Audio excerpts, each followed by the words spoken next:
discussion session for History Paper 2, November 2023. So I'm going to deal with source-based questions.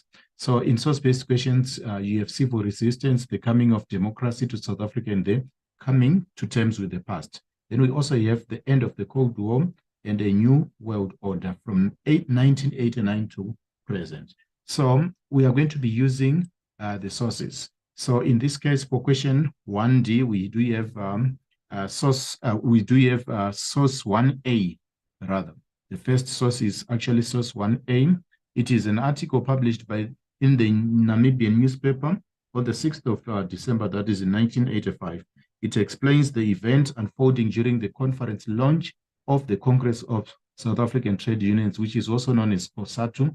It also describes COSATU's role as a labor movement.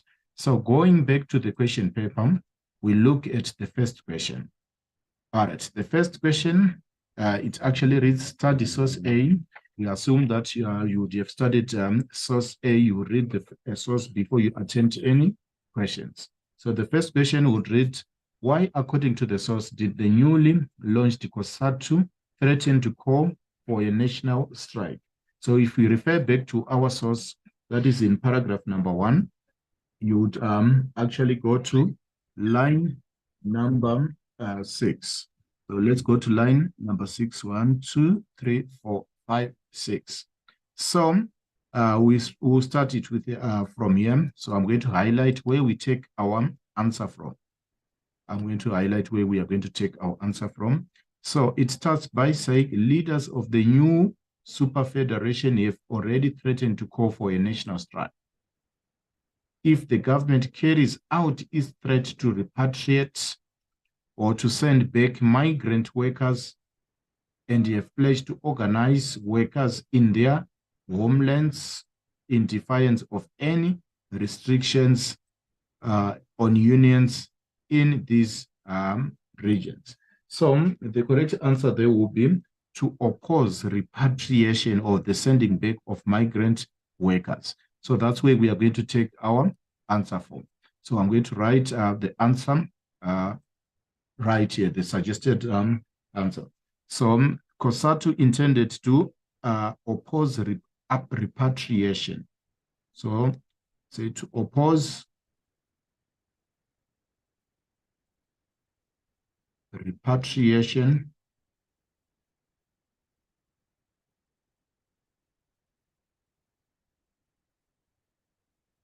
of migrant workers.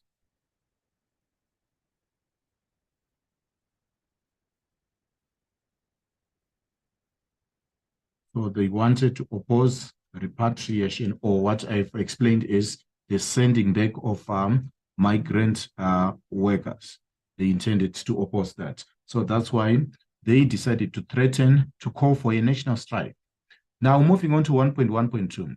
Explain why you think COSATU supported the campaign for disinvestment against the apartheid government in South Africa. Remember, COSATU was actually fighting against apartheid policies. So one of the methods which they used, they actually campaigned for disinvestment in South Africa. So you can actually say that COSATU wanted to force democratic reforms in South Africa. You can say COSATU wanted to force the government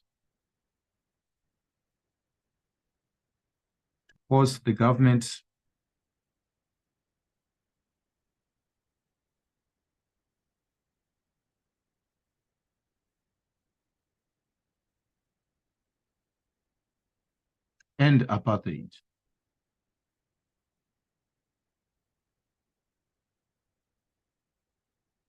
They wanted to force the government to end the racial policy of apartheid. So one of the methods which they used, they actually used disinvestments rather. They actually campaigned for disinvestment in South Africa. Disinvestment is when you encourage companies to pull out their investments from a particular country. So it's a method which can be used to achieve a political goal.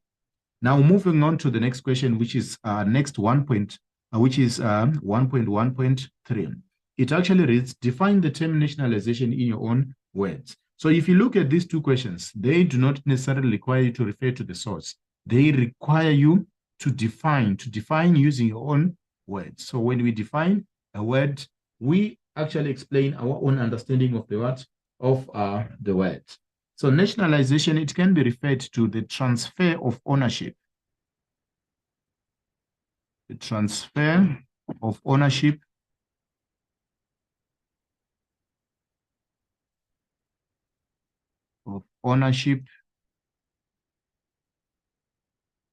of resources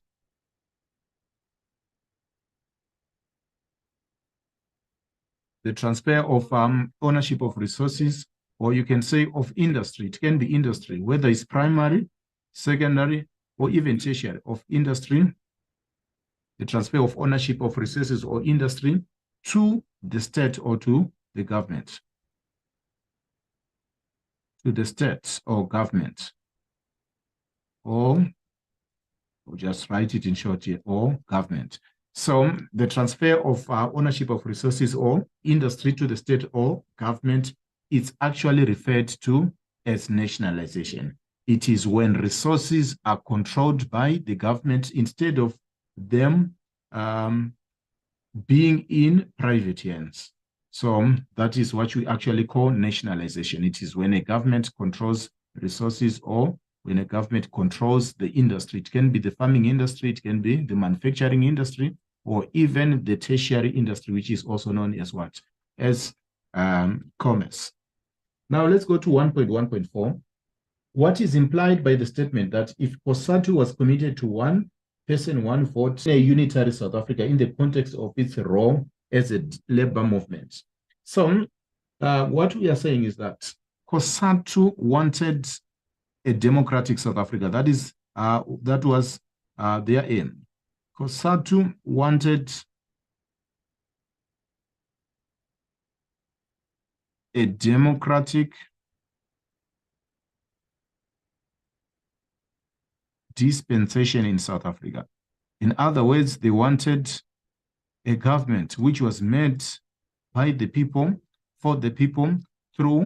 So COSATU wanted a democratic dispensation in South Africa. That is the implication of this particular statement. They wanted democracy in South Africa. Or you can say they wanted democratic elections in South Africa. Wanted democratic elections. That is another way of putting it. So we have put 2 points then. They wanted, COSATU wanted a democratic dispensation in South Africa, wanted democratic elections whereby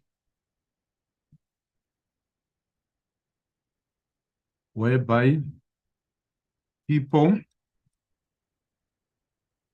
voted for them, voted for leaders. So you must bear in mind that during this time, there was no democracy in South Africa. People were not allowed to vote for their leaders, especially people who were coming from minority groups, people who were coming from Asian groups, and people who were coming from the African groups. They were not allowed to participate in democracy. Now, we are done with question 1A, or rather, I would say source 1A. We move on to source 1B. So the instruction says consult source 1B. If you look at 1B, we need to look at the source 1B. So 1B is actually a poster which was designed by COSATU's media worker, Patrick Kokian, which demonstrates COSATU's protest against the Apartheid government's Labor Relations Amendment Act that was introduced in 1987. So it actually reads no to the labor bill, no to restrictions. Then it also reads organize, resist. Then the words below read forward with COSATU, Special Congress, Johannesburg, May 14 to 15, 1988. An injury to one is an injury to all. So that is how it reads then. So we need to respond to the questions which are stated here. Why do you think this poster was created? So you need to provide a reason why the poster was actually created. So one of the reasons which you can actually indicate is that the poster was created to mobilize support. To mobilize support. It was actually created to mobilize support from members. From members of COSATU. COSATU to oppose the reforms.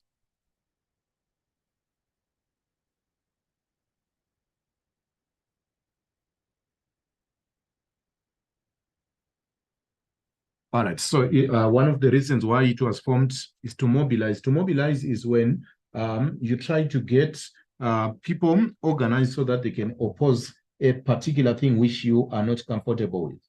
Then you can also say that to garner support. To garner support from members.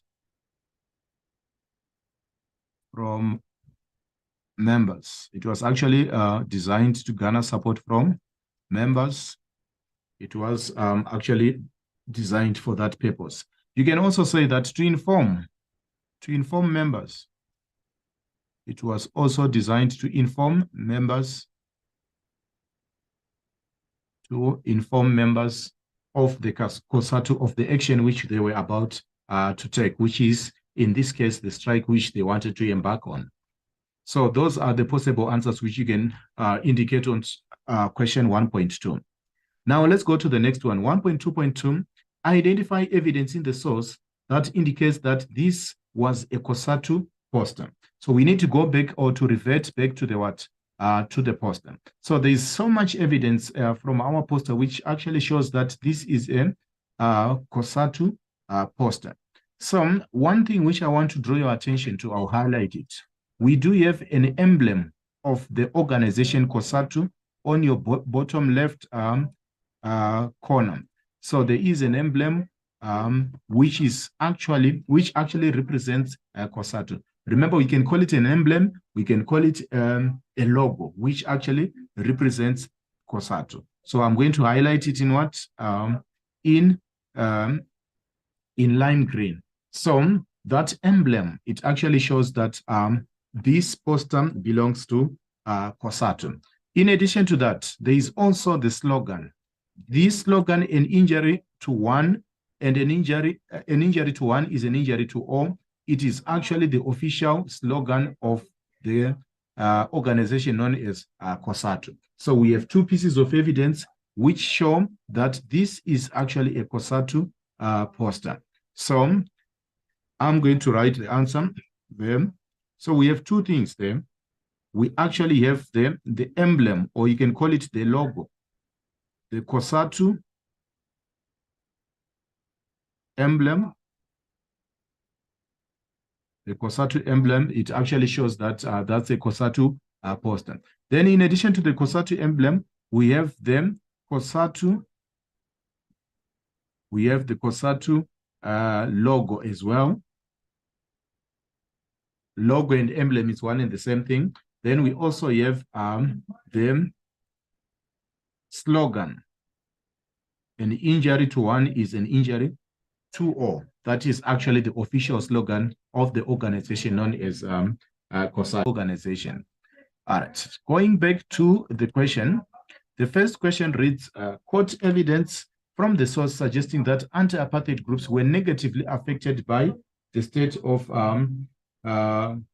emergence. So the term adversely, it simply means that they were negatively affected by the state of emergence. So the first evidence which we have, we find it in the source. We actually find it in the source. If you go back to the source, you'll find a part where they say that they had to seek the law. They had to seek the law in everything which they did. They actually had to obtain the law. I'm going to highlight it. Yeah, they will have to obtain the law and order ministers' permission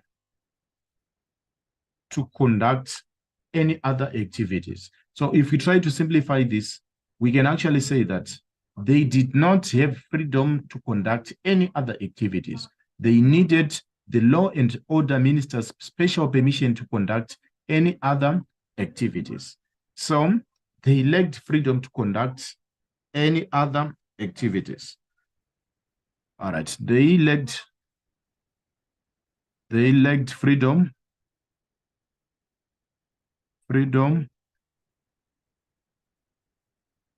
to conduct any other activities. Any other activities. They lacked that freedom. They were not flexible. They were restricted by the state of emergency. Their activities were actually controlled by the state of emergency. Then let's go to the next question. Name two radical organizations that were of concern to the police. So our keyword there is radical. Radical, we are simply referring to organizations which are actually opposed totally to the apartheid government. So let's go back to our source 1C. You would find where they mention the radical organization. So I'm going to highlight where we are actually going to get our answer from. So the radical organizations are actually mentioned in this paragraph. In November, Security Police Chief Johan van der Meer signaled the possibility of such a crackdown when he told reporters that legal radical organizations such as the UDF, so they are related here, such as the UDF and COSATU. So then radical organization, which the question is looking for, is the United Democratic Front, which is abbreviated as the UDF. So we have the UDF,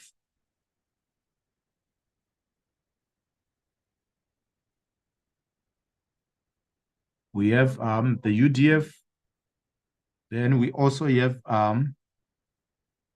the UDF. In addition to the UDF, we also have COSATU. We have two radical organizations, namely the UDF and COSATU. So I'm going to write them right below the UDF and COSATU. These are the two radical organizations which Johan van der Meer was referring to. Then the next question, 1.3.3. Why do you think the government prohibited COSATU from campaigning for the unbanning of the ANC and the release of political prisoners? All right, just like the other question, this question requires your opinion and your own understanding of the context of the events which were taking place. So the reason here, there are several reasons which you can include. You know very well that COSATU was an ally of ANC, and there were so many political prisoners who had been arrested, which were opposing the apartheid government.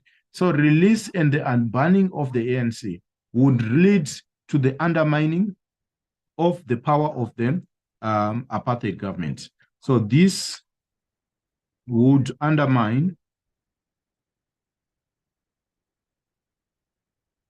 the power. This would undermine the power or the strength. It would actually undermine the power or the strength of the apartheid government. The apartheid government.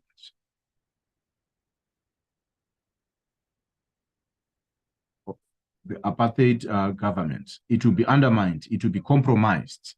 If the ANC was unbanned, it simply means that it would continue with its activities of opposing apartheid. So that would make the apartheid government actually weaker. So that's why they prohibited COSATU from campaigning for the unbanning of the ANC and the release of political prisoners. Then going on to 1.3.4, explain the concept sanctions in the context of COSATU's position in resisting the apartheid government. All right, sanctions are another method which was used by COSATU and other anti-apartheid groups to oppose apartheid. I've mentioned disinvestment as one of the methods. So in this case, they're asking about sanctions. So when you talk about sanctions, sanctions are actually a political penalty. Sanctions are a political penalty. They are actually a political penalty given to a government or to a country. To a country or government.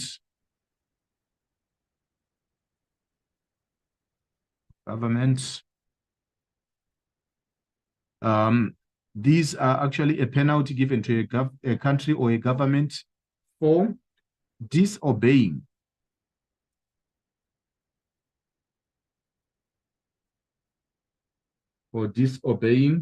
the law. It can be international law or it can be international agreement. So if a government disregards the law, they are actually punished using what we call sanctions. It can be economic sanctions, it can be political sanctions, or it can be social sanctions. So for example, I want to contextualize this now.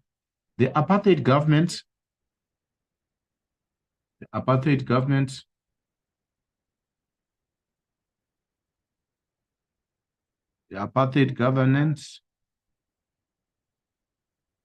violated human rights.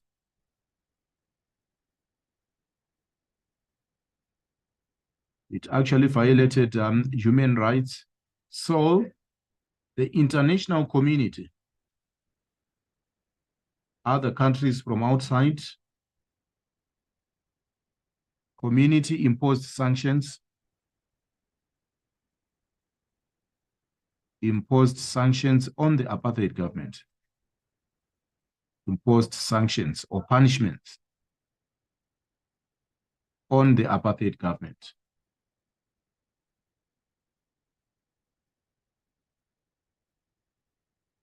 They actually imposed sanctions on the apartheid government.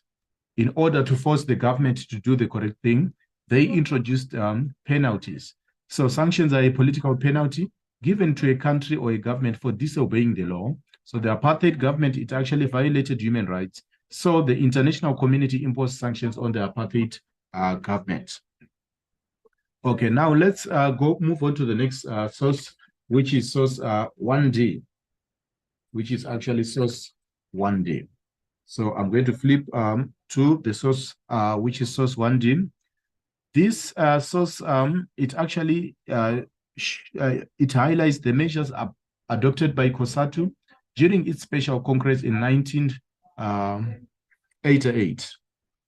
It was in response to the threat posed by the apartheid governments and restrictions and the Labor Relations Amendment Act. So the special, this is the source, that's source 1D for you there. Now let's go back to the question and address the demands of the question. All right. The first question reads, what according to the source were the two challenges that the COSATU Special Congress had to respond to on 14 May 1988? So there were some two challenges which they had to respond to. We go back to our source. We go back to our source. So the first statement in the source, it reads, the Special Congress was called in response to two specific challenges to the COSATU. Then there is a semicolon in them. Then immediately after that, the two challenges are stated.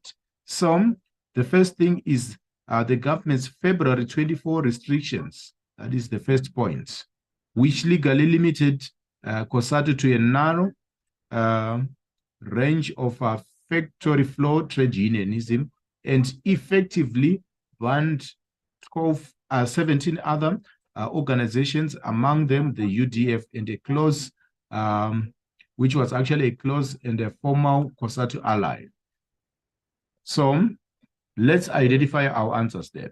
There are two challenges there's two specific challenges. The first challenge, there were the February 24 restrictions. Then the second one, and we also have the banning of 17 other organizations which were allies of COSATU. So we are going to go back to the question paper. Then we write our answer. We are going to write it above here. We're going to write it above in different color. All right. So the first restriction, or the first challenge was the restrictions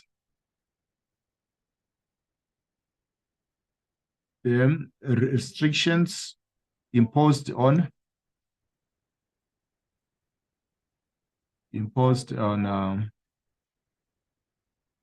COSATU. That is the first thing.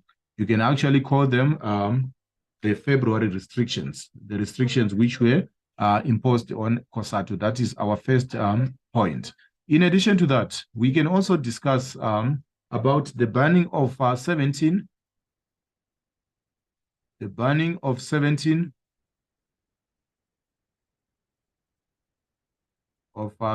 other organizations. The banning of 17 other organizations affiliated to COSATU. There were other 17 organizations which were related or which were allies to COSATU. So that's why these are the two challenges which COSATU was facing. The restrictions imposed on COSATU, then also the banning of 17 other allies. The banning of 17 other allies, it was a cause of concern for COSATU.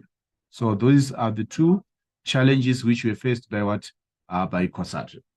Now let's go to the next question, which is 1.4.2, which reads, list 3 ways from the source which show how the Labor Relations Amendment Act would affect workers and their trade unions.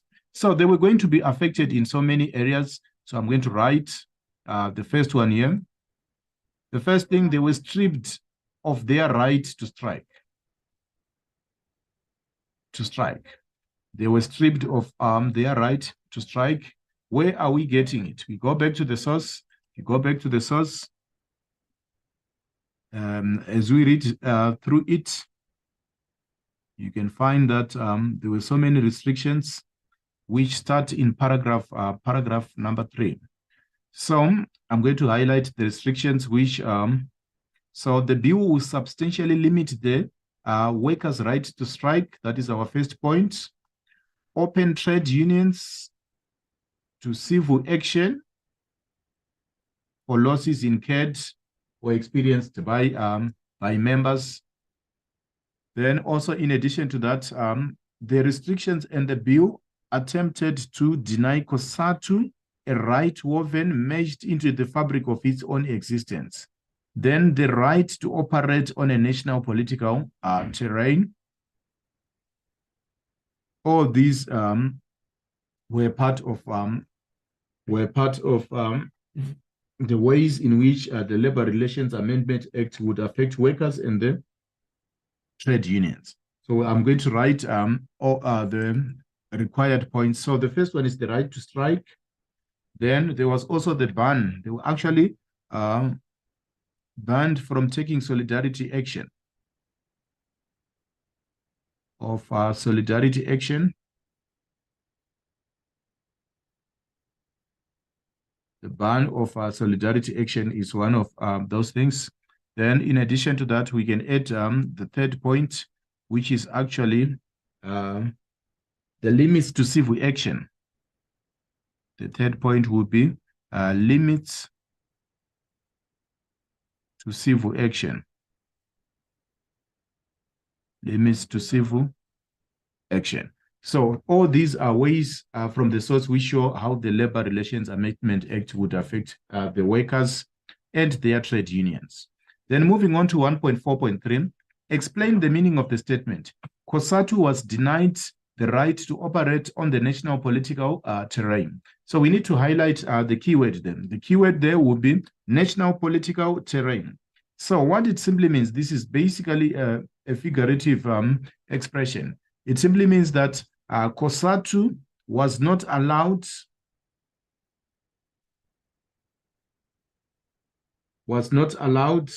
to operate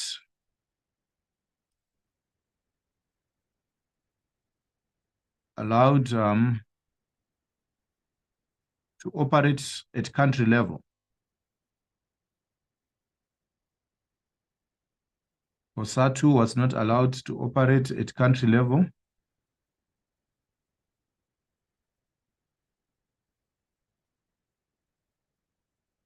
Or you can put it this way. You can say COSATU's activities were localized. COSATU's activities were localized.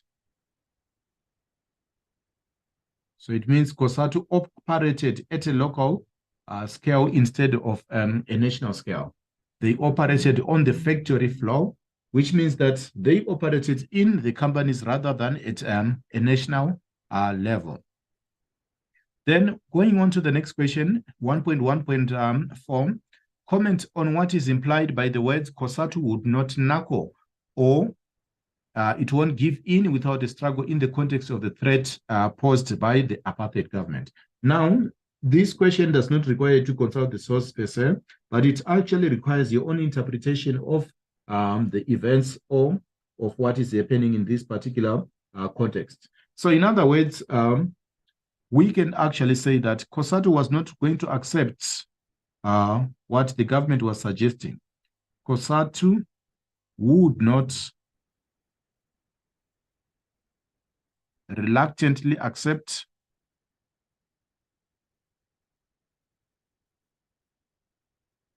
COSATU would not reluctantly accept the restrictions imposed by the government.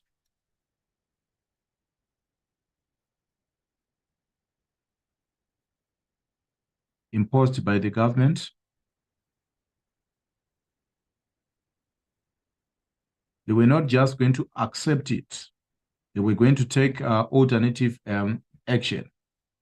They were not going to accept it. And you can actually say that COSATU became more determined.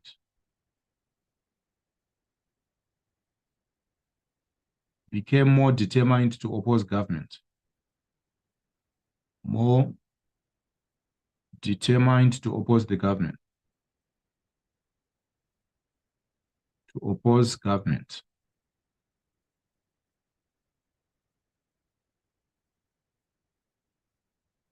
So instead of folding their hands, they became much more determined to oppose whatever the government was controlling them on. For example, when the government took away their right to strike, when they banned solidarity action, and when they also limited their civil action. So they became much more determined. They became much more opposed to the government. Then let's refer to sources 1B and D. Explain how the information in source 1B supports the evidence in source 1D regarding COSATU's response to the Labor Relations Amendment Act. So let's look at source 1B. Source 1B. Source 1B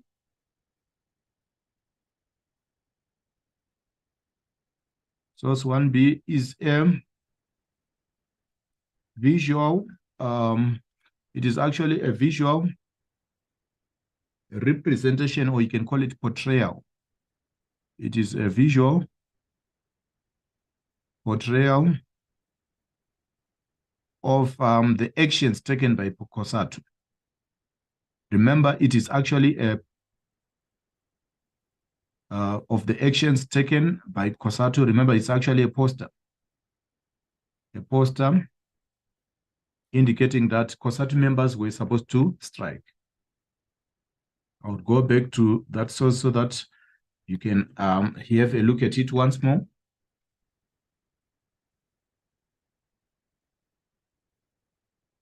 Okay, as you can see, it is actually a poster designed by COSATU. So it is a visual representative, or it is a visual portrayal or representation of the actions which were going to be taken by COSATU. It reads no to labor law, no to restrictions, organize and resist. So that is the first source.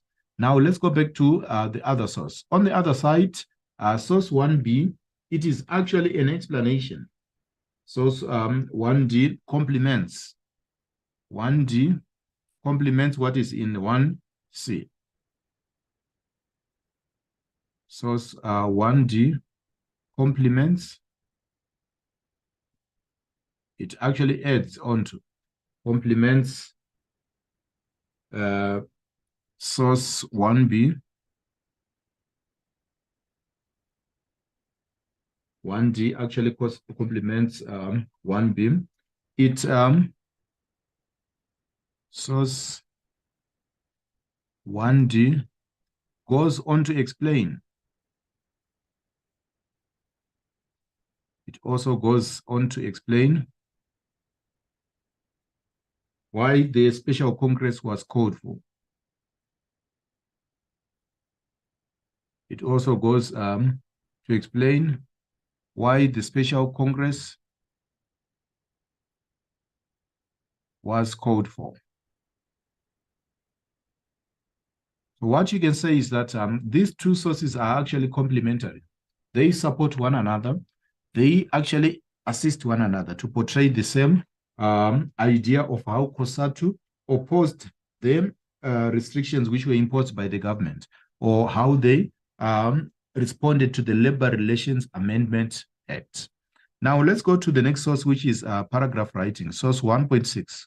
When it comes to paragraph writing, we must stick to the instruction which says that you must write in a paragraph. So avoid writing in bullet form, and also avoid writing in shortened form. So you must write in full sentences as far as possible. So the question reads, using the information in the relevant sources and your own knowledge, write a paragraph of about 8 lines, which is about 80 words, explaining how COSATU responded to the government's labor reforms in the 1980s. So the first point we are going to state is that COSATU opposed. It was not comfortable with whatever the government was stating. COSATU opposed the reforms, labor reforms rather, reforms brought about by the government.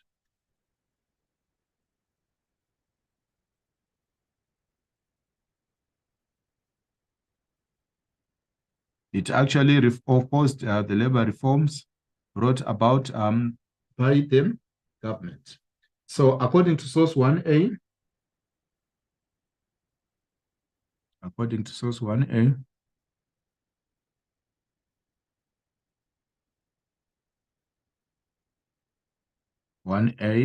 COSATU promised to take a tough stance against government, or to take tough action, actually promised to take a very tough stance against the government.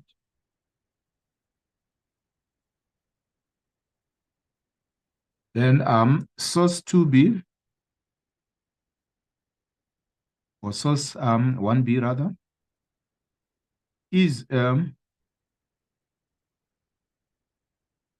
visual representation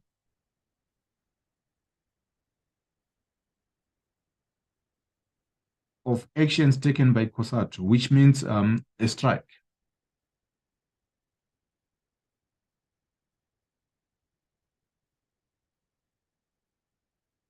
COSATU to oppose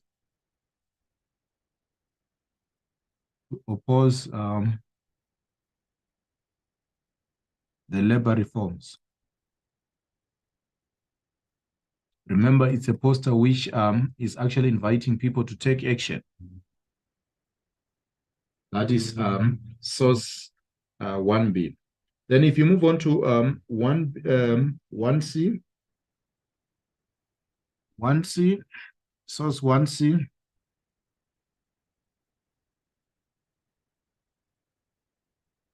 explains, it actually is an explanation.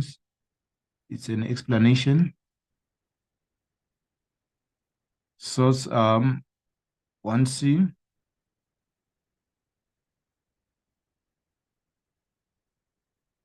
it explains how Minister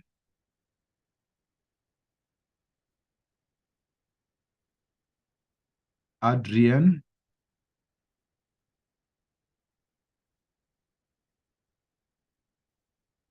actually explains how Minister Adric's actions affected COSATU.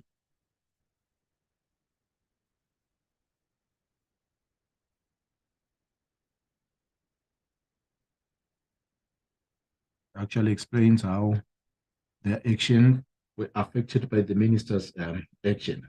Then source 1D indicates that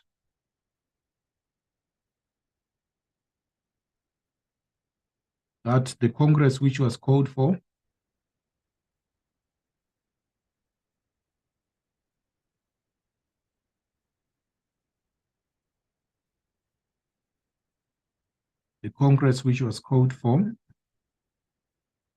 was meant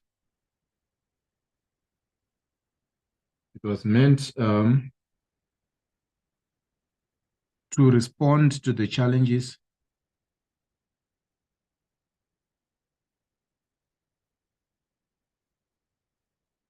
to respond to the challenges.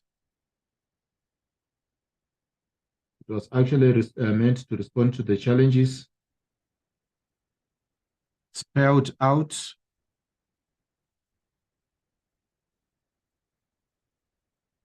by the Labor Relations Act.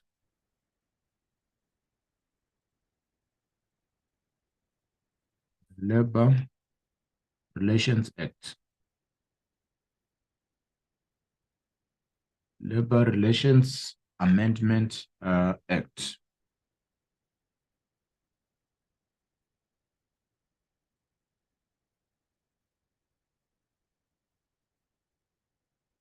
Act. So this is how our paragraph looks like. This is how our paragraph looks like. As you can see, it is roughly roughly of almost that length of 80 words or around 8 lines. So that brings us to the end of question 1. Now let's move on to the second question, which is question 2. So question 2, the key question which appears there is, how did the Truth and Reconciliation Commission, which is also abbreviated as the TRC, expose leaders of the apartheid government for gross violations of human rights committed between 1960 and 1994? Then we are going to study sources 2A, 2B, 2C, and 2D, then respond to the following questions.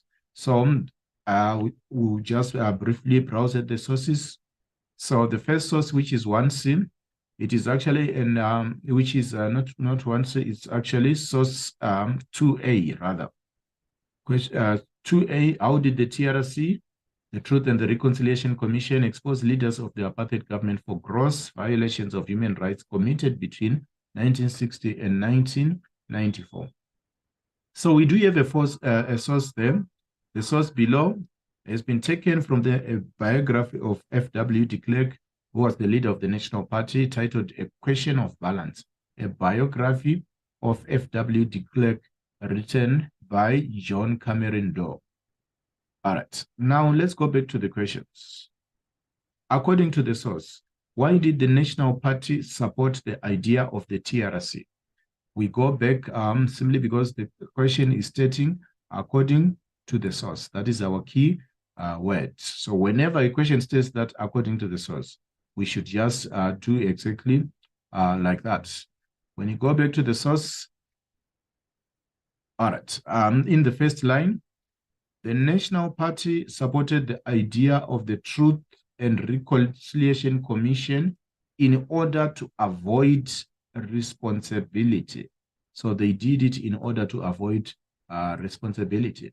So I'm going to write the answer right on top there. We get it from immediately when we get to the first line, that's when you get the answer. So you can say to the National Party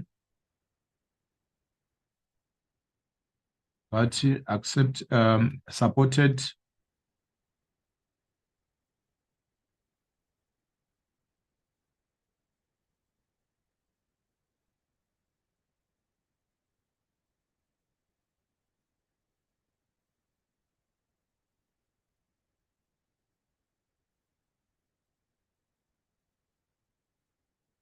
in order to avoid responsibility for their actions during apartheid.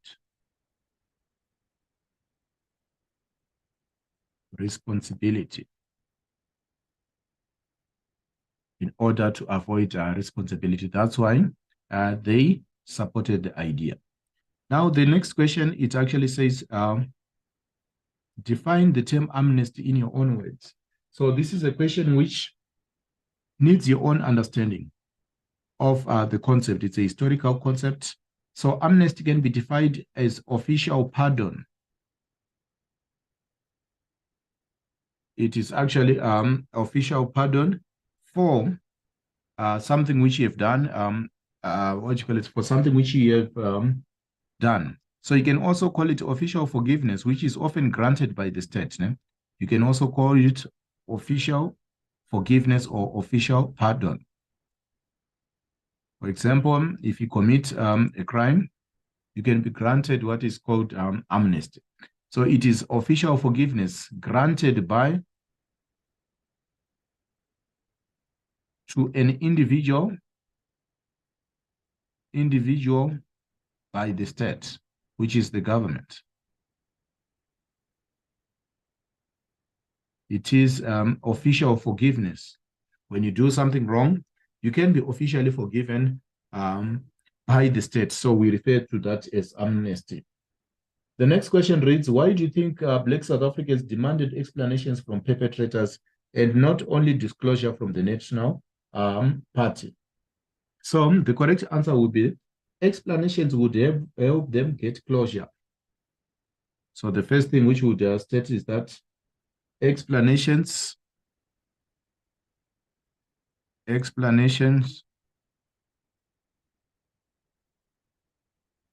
would help victims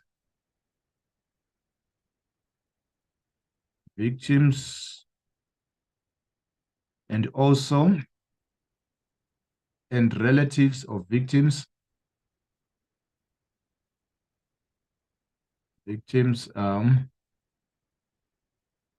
would help victims and relatives of victims to get closure, especially considering the violent and also traumatic events which happened during the apartheid era. So it would help victims and relatives of victims to get closure,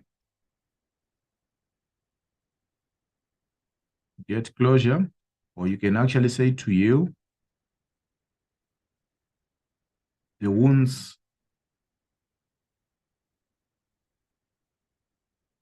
of the violent and traumatic past. Traumatic past. You know very well that apartheid was full of violence. So many people went through traumatic experiences. So explanations would help the victims and the relatives of victims to get closure and to heal the wounds of apartheid's violent past. Now, moving on to the next question, explain the implication of the statement of the Minister of Justice, who was by then Dula Omar, about the TRC to enable South Africans to come to terms with their past to advance the cause of reconciliation. So in other words, we're asking ourselves, what did the minister imply? What was he trying to say in this scenario? So you can actually, it's a question which does not need you to refer to the source as well, but it needs your own interpretation of what? Of the words of the minister. So you can actually say that the minister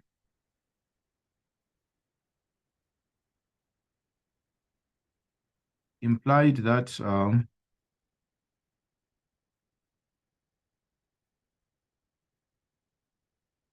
the newly formed nation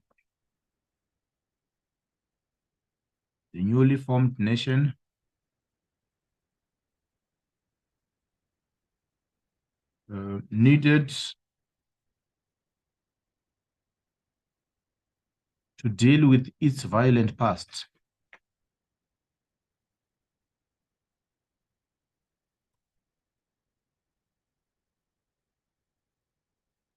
It needed to deal with its violent past In addition to that, the nation needed to reconcile, needed reconciliation.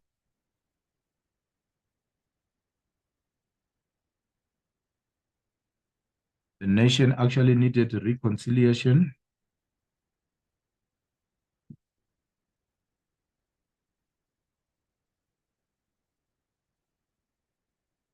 in order to move into the future, face the future.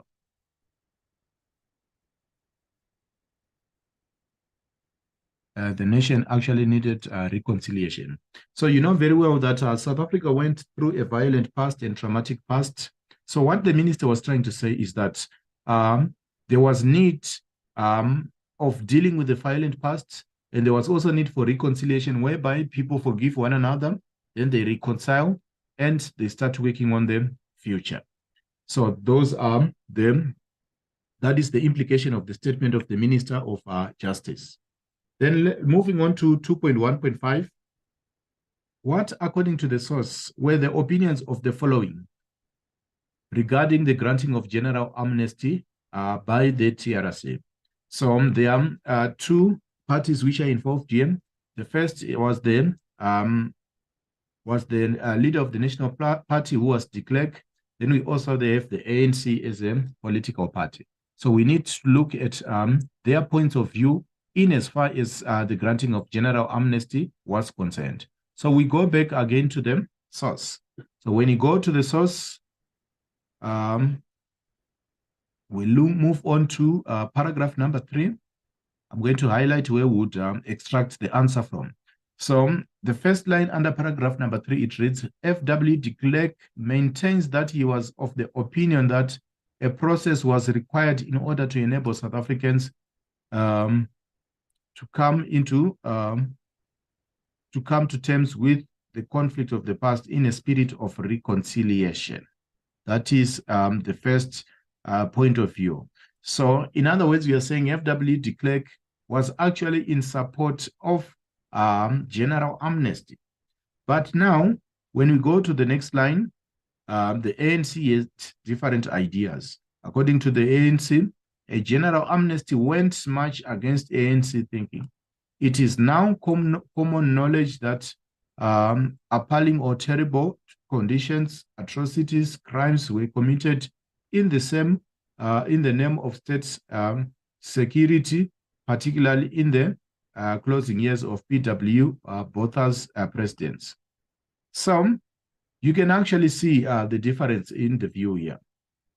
ANC was against the granting of general amnesty, whilst de Klerk supported amnesty. So we are going to write it together,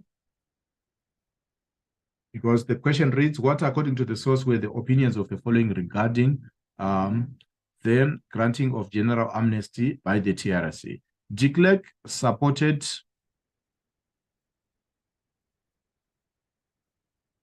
general amnesty. Actually supported general amnesty. The ANC opposed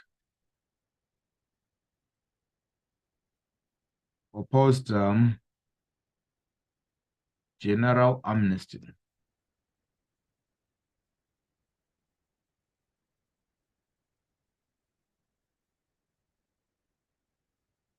All right, so those are the two different viewpoints of the two political formations, or the individual versus ANC as an organization. So that is question 2.1.5. Now, when we study source 1B, and let's have a look at source 1B. Source 1B is actually an extract from the book written by M. Meredith, who worked as a correspondent for the London Observer. So there is the source. Now, let's go back to the questions. Quote 3 pieces of evidence from the source suggesting that Botha's government entered the realm of criminal misconduct in the 1970s. So we are going to look for incriminating evidence which Botha and his accomplices had during the time of during the closing years of apartheid. So if we look at the source, we're going to look at some of the actions. All right, let's look at the first paragraph. All right, so there's the opening line, which I'm going to highlight here, which says previous governments yet ruled by repression. But there's something which changed under Botha's rules.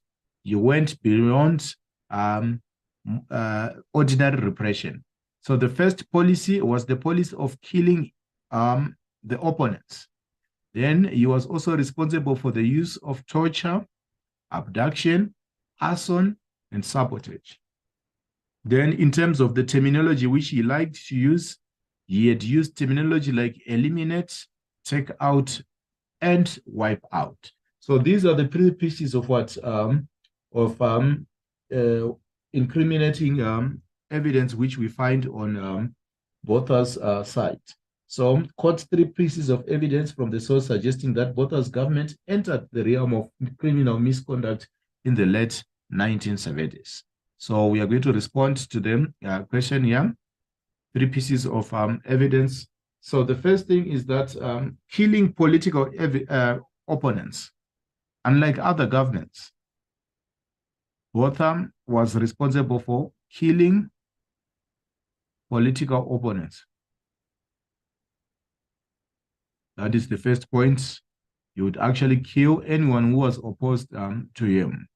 Then in addition to that, he used torture. Also, you talk about torture. He actually used torture. He actually used torture against his opponents. In addition to that, he also used abductions. Abduction is when you take someone against his or her will. When you use force to take someone against their will, it's called an abduction. Then he also made use of fire, deliberately setting property on fire. We call that arson.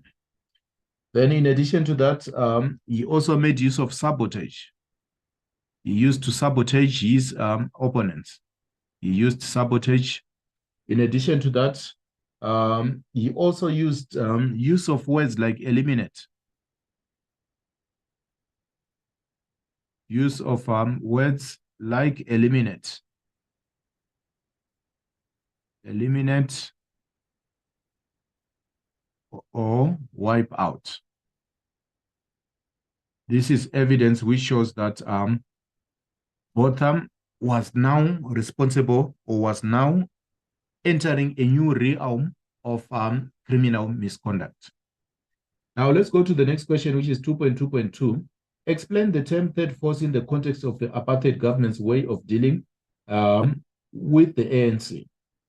All right. The term third force is actually a historical term, which was used during apartheid, the time of apartheid. So it refers to third force it actually refers to a secret force. It actually refers to a secret force, or you can call it a secret militia. A secret force believed to be responsible for violence. A secret force or militia believed to be responsible for violence during the closing years of apartheid. Responsible for violence. For violence in the closing years of apartheid. So it is a militia, or you can call it, it was actually a secret force, which was responsible for violence during the closing years of apartheid. Then in addition to that, we are going to look at 2.2.3. Comment on why you think de Klerk did not act on the allegations made by General Steyn of third force activities. So this is our own point of view. All right, so one assumption is that perhaps Botha was responsible for the third force. He was actually responsible for that. He has been accused at times in some circles. He was responsible for the third force. It was actually his baby, or you can call it his brainchild. It is believed that Botha was responsible for the third force. Then also perhaps to avoid national division. Might have done it to avoid national division, even though other people believe that he was actually responsible for the creation of the third force. Then 2.2.4, who, according to the source, was involved in the bombing of Kutso House. So if you go back to the source, we are going to investigate who was responsible for the bombing of the house. If you move on to the last paragraph, it actually says Van der Merwe had been involved in illegal activity regarding. So we are going to highlight this part.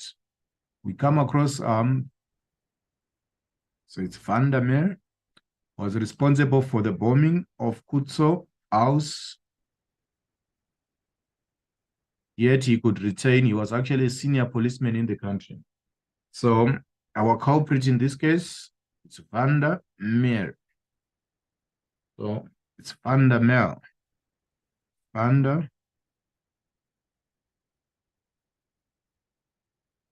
was the culprit who was responsible for such actions. Now let's move on to source 2C. That is question 2.3. We first look at the addendum and also the source itself. So it is actually a cartoon below drawn by the famous cartoonist Zapiro, and it was first published in The Sun Times on 2 August 1998. It depicts the apartheid government's cabinet ministers who evaded. To evade is to avoid. The term evade, it actually means to avoid. So we are going to look at those culprits who actually avoided. This is to avoid. Evade is to avoid. Some who avoided accountability for the violations of human rights committed between 1960 and 1994. So let's have a look at the picture. There is the vehicle, which is actually there. This is actually the TRC vehicle. Then we also have comments. Finally, a big one. Finally, a big one. Then we also have another thing. Another observer who presumably that's Desmond Tutu. You should have seen the ones that got away. Then we do have other big fish involved in the atrocities of apartheid, namely F.W. de Klerk managed to get away. Adrian Flock managed to get away as well. Then we have P.W. Botha managed to get away. Then we also have Pik Botha on the image as well. Then we have Magnus Malan also managed to escape. Now, let's go back to the question. Explain the significance of the phrase, finally, a big one in the context of the amnesty process.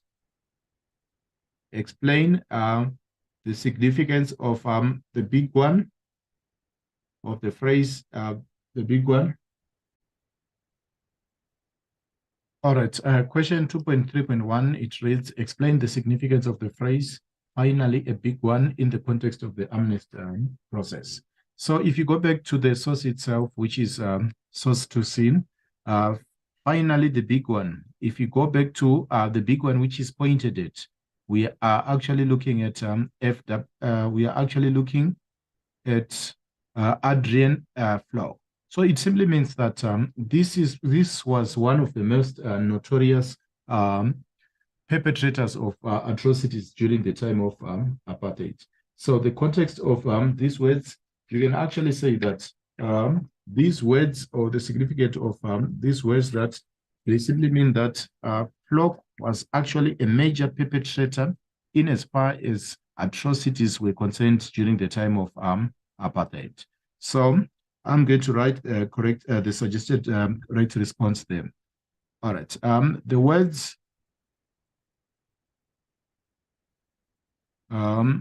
imply that Locke was a major perpetrator, was actually a major perpetrator of atrocities during the apartheid era.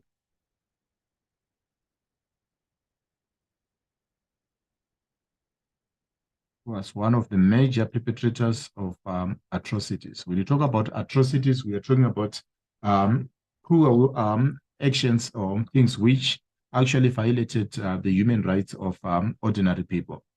So that is the correct answer there. Then what is the implication of Tutu's words? You should have seen the ones that got away. So if you go back to the image, we do have Archbishop Desmond Tutu on the other side. Then there's a speech bubble which says, you should have seen the ones that got away. Then if you look at the images of the ones which are indicated there, we have the likes of F.W. de Klerk, then there's also P.W. Botham, then there's also Pick Botham, then there's also Magnus Malan. So now we go back to the question, what is the implication of Tutu's words? You should have seen the ones that got away regarding the TRC process. So if you look at those words, they actually mean that the major perpetrators, the biggest perpetrators of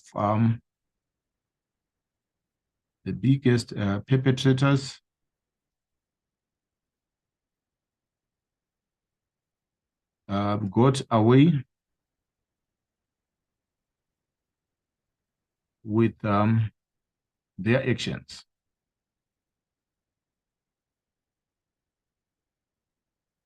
The major perpetrators got away with their actions. Then smaller or less important participants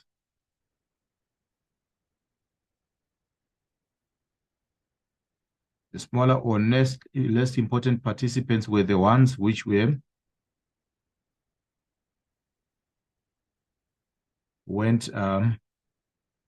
through the TRC process. The actual big fish, they actually managed to escape, but the less important participants went through the TRC process. Those are the implications of the words of Archbishop Desmond Tutu. Now let's go on to source 2C. Would have a look at source 2C, 2D rather. The source is actually an extract which has been taken by confessions made by P. Erasmus. Then let's highlight this P. Erasmus. He was actually a member of the security branch of the South African police. He exposes the dark secrets of the apartheid-era policing system ordered by the National Party government and the State Security Council in the early 1980s. Now, going back to the questions, what, according to the source, was Tom Leon's view of how the National Party treated its foot soldiers? All right, so you can actually say that the National Party exposed the ordinary soldiers. The National Party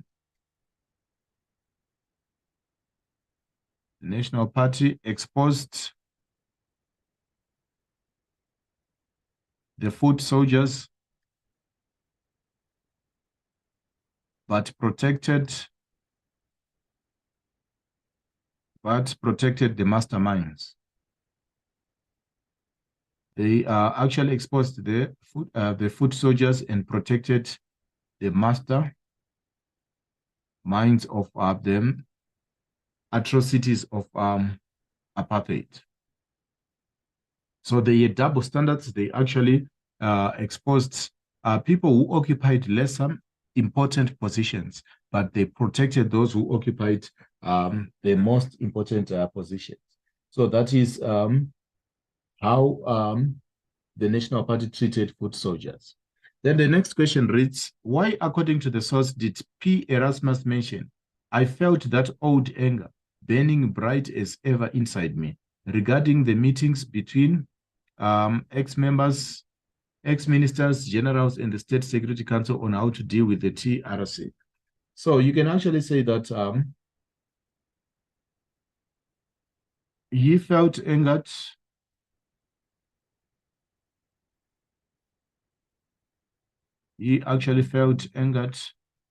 by the actions of his former superiors. He actually felt angered by the actions of his former superiors. Felt the old anger rise within him.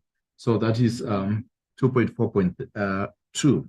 Now moving on to 2.4.3, comment on why foot soldiers felt thrown away by the leadership of the government that employed them. Some, they felt that way simply because they felt they were blamed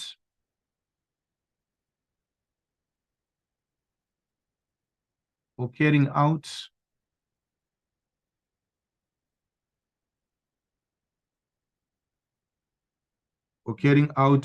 orders given by their superiors.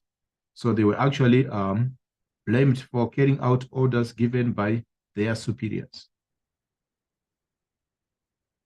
So they felt thrown away in such ways, because they were now blamed for orders which they were rightly given by their superiors.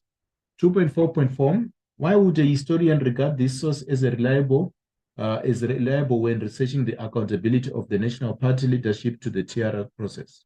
So one advantage about this source, it actually comes from people who were from inside. It is an inside source. So it is reliable to a large extent. The source is reliable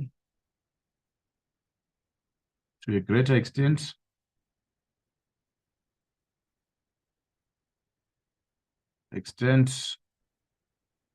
Because it is actually a confession. Is a confession or testimony from a participant or an eyewitness. Or eyewitness. That is the first advantage about this source. In addition to that, one thing which can make this source to be of good use to a historian is that it also highlights key statistics. There are some key statistics which are highlighted there. For example, I would want to say 3,500 soldiers. Then we also have important names there. We also have important names being mentioned, which are of so much importance to a historian.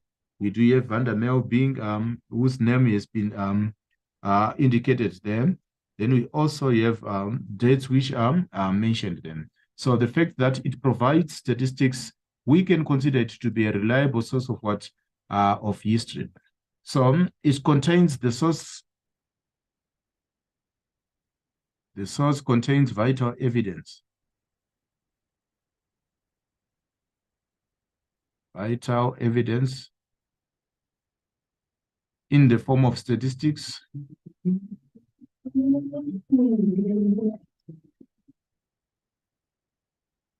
It contains vital evidence in the name of statistics. Names of people are also being discussed in the source. For example, when it comes to statistics, there's mention of 3,500 police officers. When it comes to names, we also have Vandermeer being discussed in the same source. Now let's go to the next question, which is 2.5. 2.5 will indicate it down there. All right, 2.5, refer to sources 2C and 2D. Explain how the information in 2C supports the evidence in 2D regarding how the leadership of the apartheid government avoided accountability during the TRC hearings. So we are going to compare two sources. So we start with the first source, which is actually source 2C. Source 2C portrays how it actually portrays how senior officials evaded from justice, evaded or avoided facing justice at the TRC. You look at the source, we can have one more look at it, which is source 2C. It shows how the big fish, the so-called big fish, or you can call them the leaders of or the architects of apartheid, they actually evaded justice. The likes of P.W. Botha, the likes of Pik Botha, Adrian Flock, and others, they actually avoided the justice system. So that's why we are saying it portrays, it gives a picture, it gives a visual representation of how some senior officials avoided being tried at the TRC. Then if we look at source D,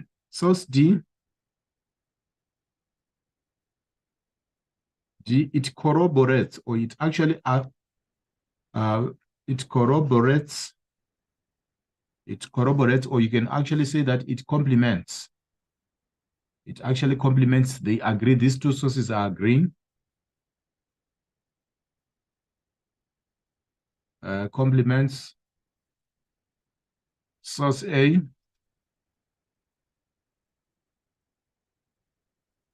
not A, but it complements source 2C in saying that it actually complements 2C. Source D is a testimony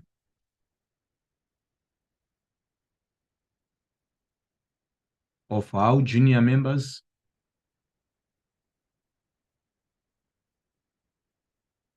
officers were sacrificed they were actually sacrificed at the TRC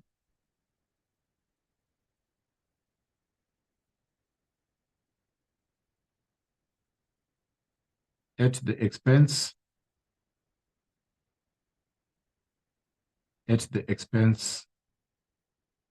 of the cabinet ministers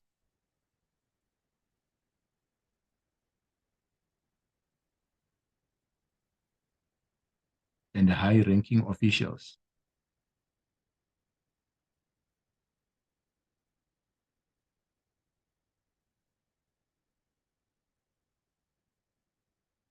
So that's source 2C. Now let's move on to the next question, which requires you to write a paragraph of 80 words. So it actually reads, using the information in the relevant sources and your own knowledge, write a paragraph of 8 lines, which is about 80 words, to explain how the TRC exposed leaders of the apartheid government for gross human rights violations committed between 1960 and 1994. So you can actually say that the TRC, so we have to indicate the question, 2.6, and perhaps we might write it in a different color so that we can distinguish it from the previous answer. The TRC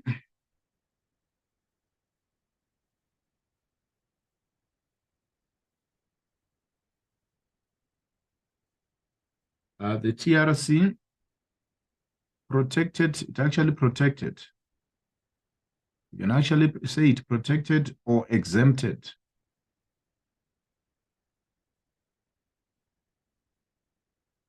the main The main perpetrators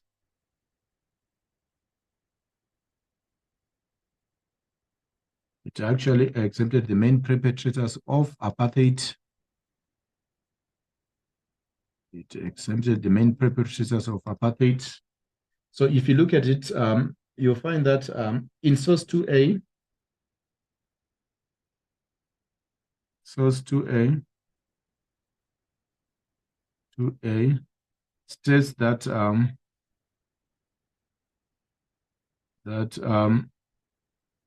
de Klerk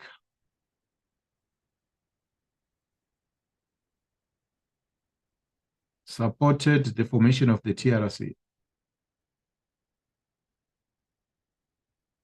The formation of, or you can actually speak the policy of general amnesty, perhaps to protect himself. He actually supported the policy of general amnesty. Then on the other hand, we also say that the ANC opposed the ANC opposed general amnesty.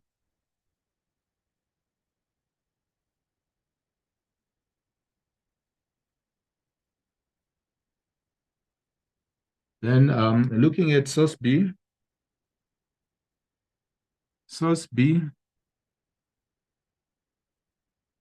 also discusses how senior officials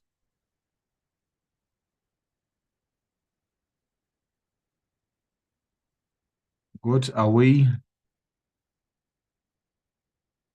with human rights violations.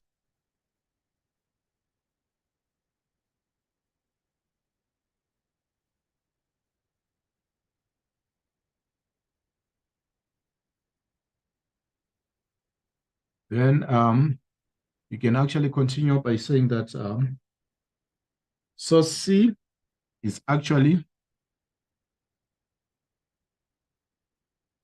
a visual representation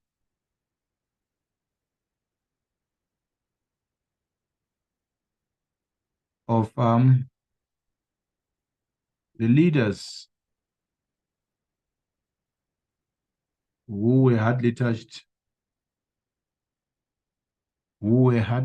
by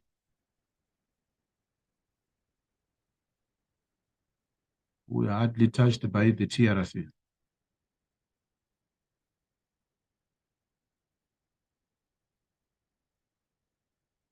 Then source D is a testimony, or you can call it a confession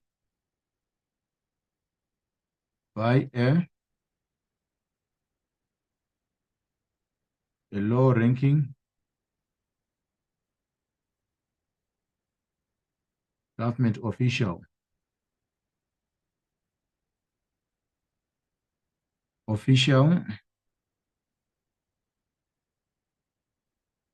bemoaning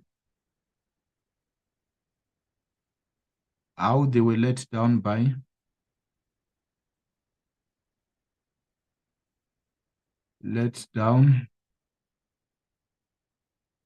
their leaders.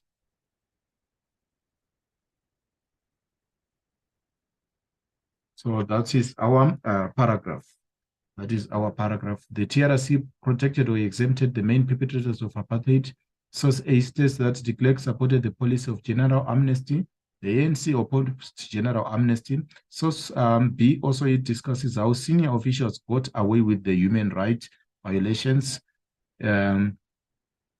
Then source C is a representation of the leaders who were hardly touched by the TRC. Source D is a confession by a low-ranking government official bemoaning how they were let down by their leaders. So that brings us to the end of question 2.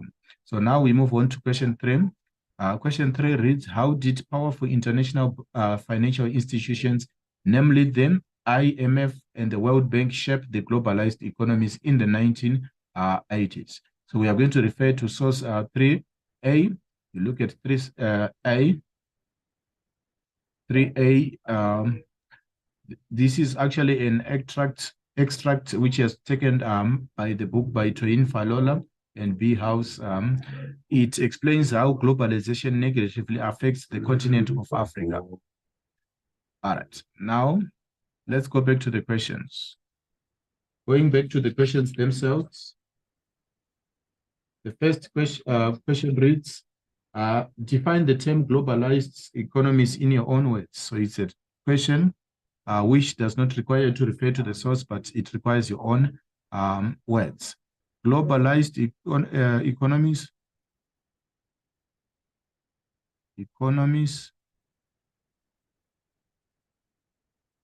globalized economies are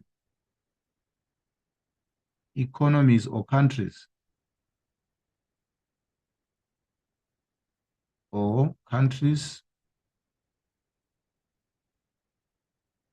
which are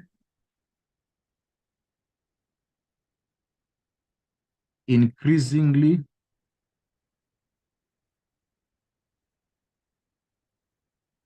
integrated. You can say integrated, which means the same as or connected. They are increasingly integrated or connected. They are more connected through the following methods: through trade, through travel, through communication, and technology. So globalized economies are economies or countries which are increasingly integrated or connected through trade, travel, communication, and technology. That is what brings those economies together. So now it says, the next question says, give 4 points of criticism, negative things of globalization as stated in the source. So we go back and refer to the source again. We look at the negatives which were stated now.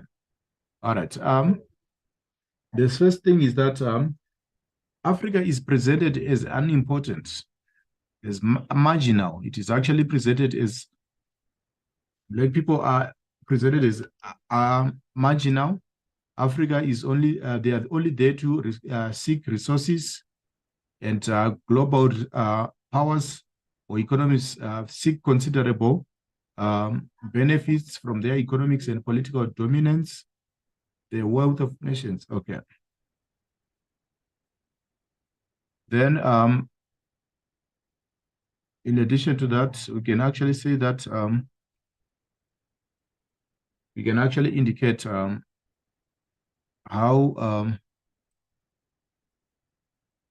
the criticisms of globalization. All right. So the first thing, when it comes to points of criticism, you can actually say that Africa is presented as unimportant. Is presented as unimportant.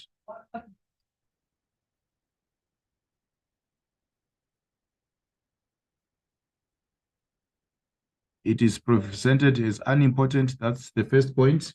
In addition to that, globalization benefits only. It only benefits only globalized economies.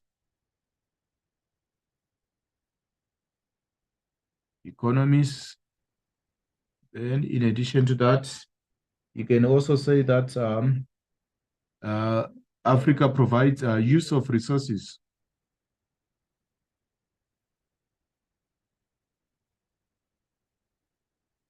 from other countries.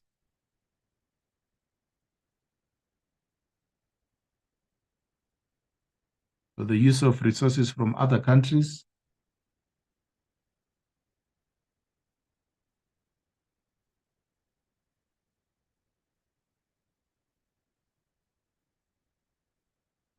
So there is the use of resources from other countries. That is another criticism. Then it only benefits globalized economies we have. Then also globalization is also accused of it destroys the environment. It also destroys the environment. So these are the three major criticisms of globalization. Now let's go to 3.1.3, which reads, using the information from the source and your own knowledge, comment on how powerful nations and financial institutions have benefited from implementation of globalization from above. All right.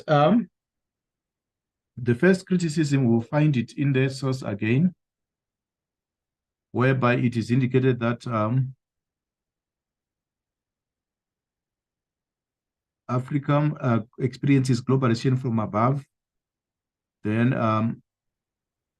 the actors who control globalization from above call for Africa to practice democracy, which they themselves do not practice. All right, let's go back. Using the information in the source and the owner, let's comment on how powerful nations and financial institutions have benefited from the implementation of globalization above. You can say that powerful nations dictate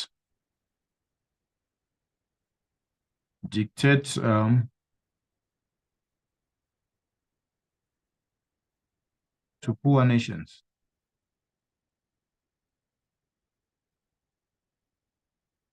They force poor nations to implement democratic principles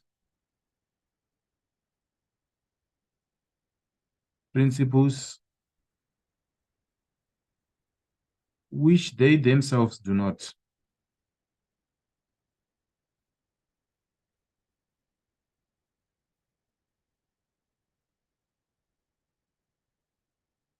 Do not practice. They force poor nations to implement democratic principles which themselves they do not apply, which shows the double standards. Then, in addition to that, let's go to 3.1.4. Using the information in the source and your own knowledge, explain how experiencing globalization from below will be of advantage to Africa. So for this one, there are some other positive benefits of globalization. Access to markets. You can actually say that access to new markets. Then the spread of, you can also discuss the spread of spread of technology.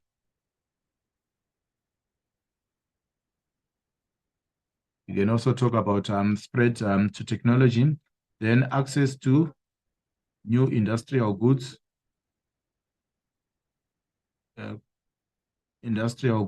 also.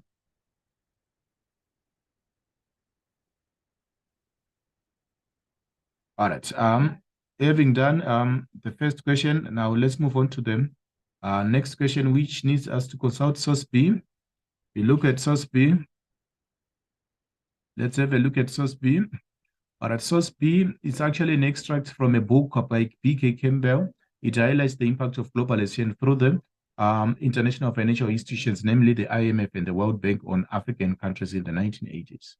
Going back to the question, quote four pieces of evidence from the source to indicate that Africa's experience of the global crisis in the 1980s led to dependency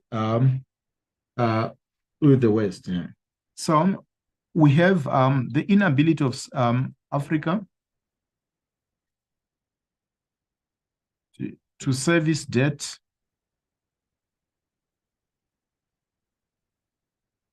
It's resulted in dependency. So inability to service debt. Then in addition to that, countries actually go into debt. borrow from the West. Countries actually borrow from the West. In addition to that, they're also going to indicate that they borrow from the going to IMF.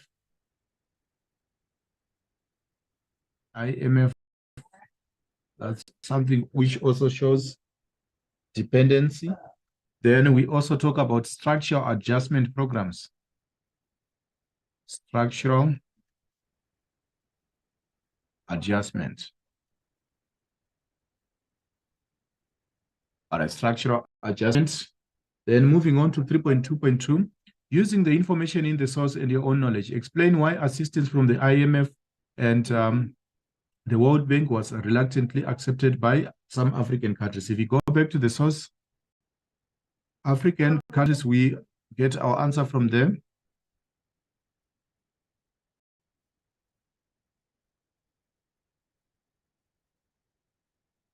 Usually they have done so reluctantly or unwillingly because they've exhausted other possibilities of obtaining finance. So our answer begins where the question says they've exhausted other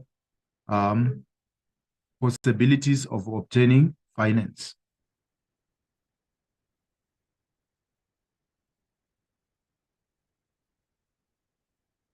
Exhausted other possibilities.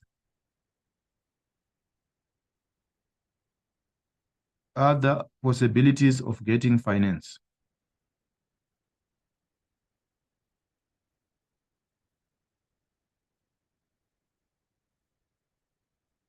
They would have used all the other possibilities of getting finance. So that's 3.2.2. Then the other question, or you can actually say that through desperation. This actually shows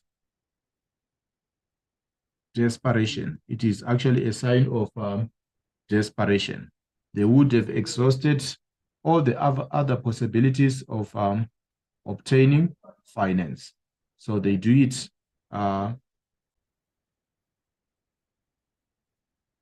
So African countries or the developing countries, they would have exhausted other possibilities of getting finance, or they do that as a sign of desperation. Then moving on to 3.2.2, why do you think it is? Why do you think is implied by the statement? Not since the days of colonialism have external forces been so powerfully focused to shape the economic structure regarding the influence. So this is actually a statement which says not since the days of colonialism have external forces been so powerful focused to shape the Africa's economic structure. So what it basically means that the West and the financial institutions, the West and the financial institutions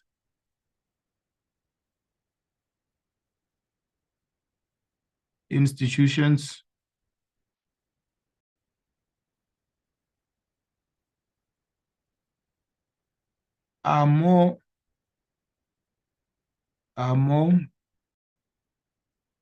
controlling than the colonial system,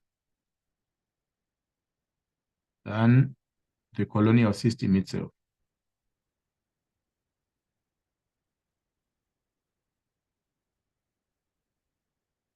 They are actually more powerful than the old colonial system, which was associated with the occupation of Africa and other things. They've become much more influential in the developing world's affairs. Then the next question, explain the term structural adjustments in the context of the policies of international financial institutions regarding African countries. Explain the term structural adjustment in the context of policies of international. So a structural adjustment is actually, this is a set, a structural adjustment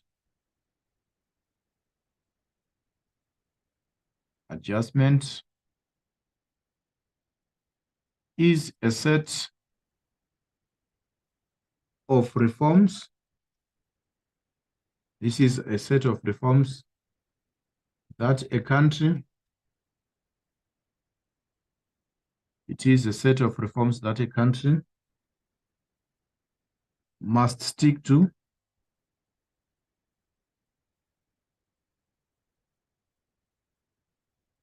in order to get loans or financial assistance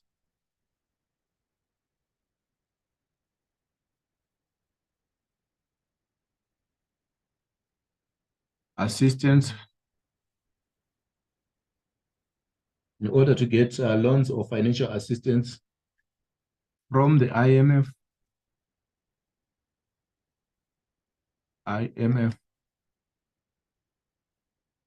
and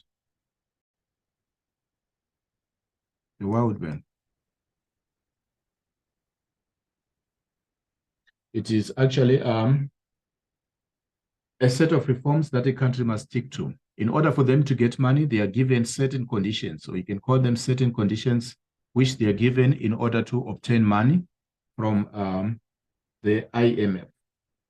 Then now moving on to source 2C. If you look at 2C, it is a cartoon titled Dependency Theory, which was taken from the development of underdevelopment by A.G. Frank.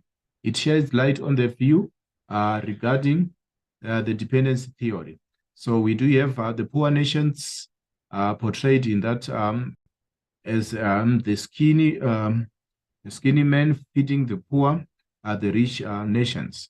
So we have the rich nations represented as the other chubby, chubby character in the picture. Now let's go back to the question. Explain whether you consider the caption dependence theory as inappropriate to this cartoon. Yes, this can be an appropriate caption simply because it actually captures the whole essence of the dependency theory. Yes, it summarizes. All right, the caption 3.3. The caption summarizes the relationship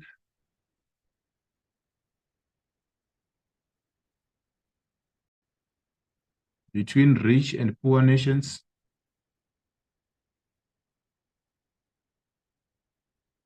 between rich and poor nations.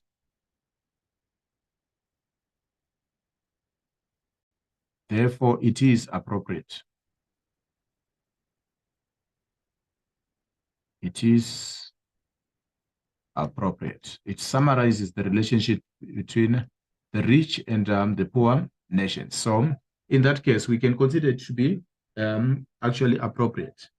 Then let's look at the next question. So this is the answer for 3.3.1. Then why do you think the cartoon portrays the rich nations as oversized? The rich nations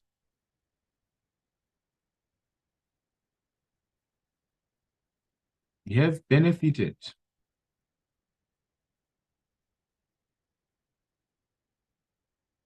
from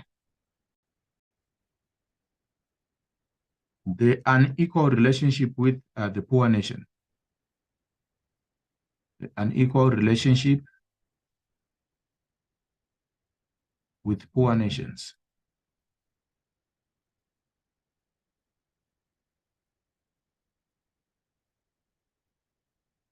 That's one way of putting it. You can actually say that the rich nations have benefited from the unequal relationship with poor nations, or you can also put it this way is another alternative to portray the rich nations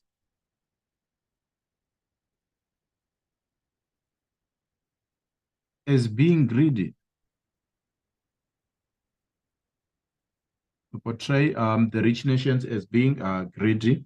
That's another reason of doing it. Now we are studying source 3D. Identify the two positions in the source that J. Stiglitz held before he entered the world of policymaking. So there are two positions which he actually held, two positions.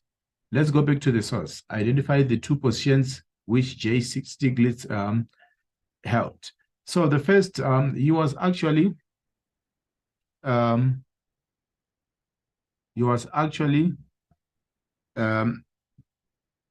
in university. So perhaps as a lecturer, he was actually an academic.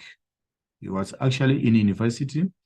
Then I left academia to serve on the Council of Economic Advisors. Then he was also an economic advisor. So these are the two positions which he held before getting into politics or into policy making. So you can say that he was an academic. He was an academic. All right, an academic, or you can say he was a lecturer in university. That is the first position. He served on the Council of Economic Advisors. He was an economic advisor.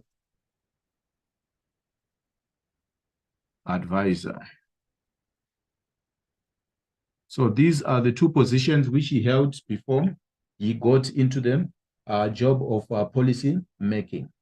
Then let's go to the next question. Comment on why globalization is generally associated with development. Generally speaking, globalization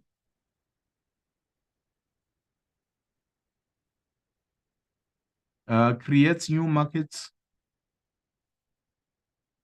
It creates new markets. That is why it is associated with development. That is the first point. Then it promotes cross-border trade technology.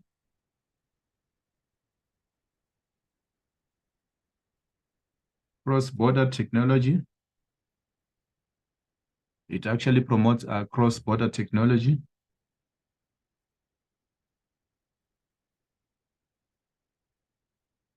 It promotes cross-border technology. So no wonder why it is regarded as the same as development. That's why it is associated with development. Then the next question, 3.4.3, give two examples of projects mentioned in the source that benefited from foreign aid. So we go back to our source, which is source 1D. And in the last paragraph, the second from last paragraph, rather, you'd come across projects which have benefited from globalization. So the first one we do have here, it is indicated that water education projects, they've been, as I highlight, then AIDS projects. All these are examples of projects. So we are going to transfer them to our version there. So AIDS projects. Then we also have water projects. Water projects. Then we also have literacy projects. All these are benefits accrued from globalization, whereby projects have been sponsored so that children can go to school, people can get access to water, then the fighting of the HIV and AIDS pandemic. All these are benefits. Then 3.4.4, what is implied by the statement? But too many in developing countries, globalization has not brought the promised economic benefits. It can simply be translated by saying that globalization has not benefited the majority. Globalization has not benefited the majority of citizens, of world citizens. In other words, we can say that it has only benefited a few, not the rest of the world population. Then 3.4.5, explain the usefulness of the source to a historian studying globalization. Well, this source is actually useful to a historian because it is coming from someone who has worked within global institution, who is responsible for global policy making. So the source is useful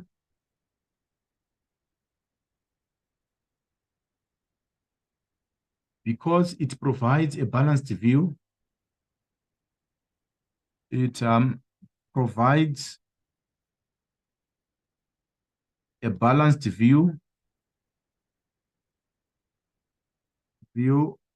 of globalization from an inside perspective.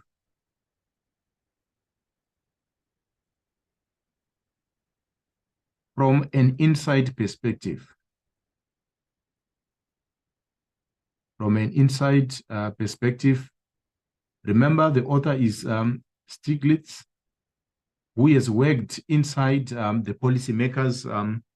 He has been in academics, he has been in policymaking, and he provides a balanced view. He has looked at the advantages of globalization.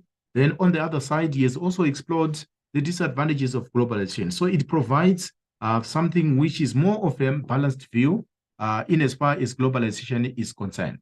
Now use 3 source and 3D. Explain how the information in source 3C differs from the evidence in source 3D. All right. If you look at 3C, we have to look how poor nations always tend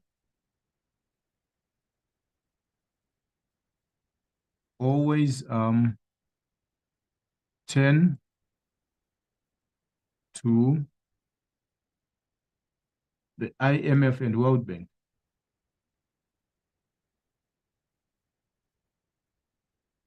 And the World Bank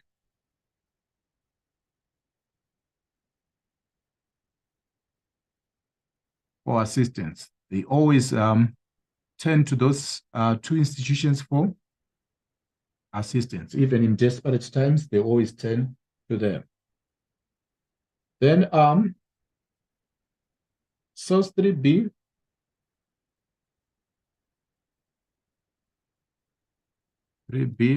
explains the devastating effects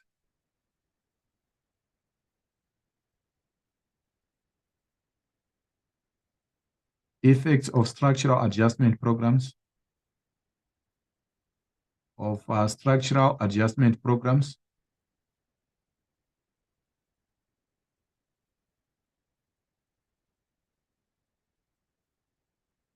the devastating effects of structural adjustment programs. Then source 3C portrays the unequal power relations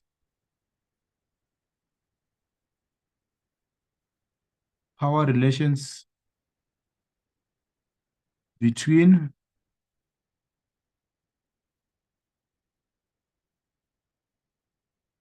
the West and the poor countries.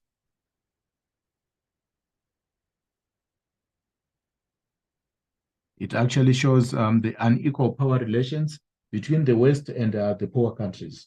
Then if you look at source 1D, source 1D, or sorry, source 3D, rather.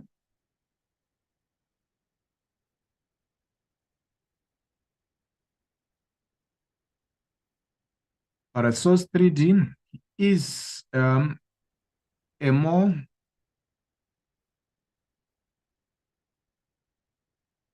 balanced view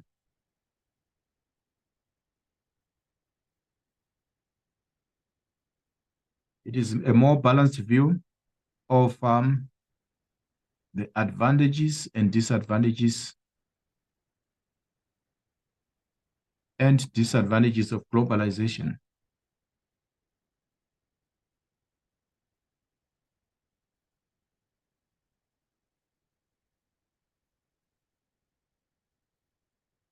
In some cases, globalization has benefited people. Then in some cases, it has actually affected people in negative ways. So that is our paragraph there. That is our paragraph, which actually forms the last question of our source-based question. So basically, in a nutshell, these are our source-based questions. We have done all the questions from question 1 up to question 3, which are dwelling on different topics. Hope you find this useful. Oh, thank you so much.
All right. Good afternoon, learners. Welcome to History Paper 2 Memo discussion, November Final Examinations 2023. I'm your host, Conrad Mupinguri. In our discussion today, I'm going to take you through the essay section of our paper. Remember, section B is comprised of the 3 essay questions. I'm going to take you through the discussion of the essay questions. The first question, which is question number 4, being civil resistance within the period of 1970s to the 1980s in South Africa.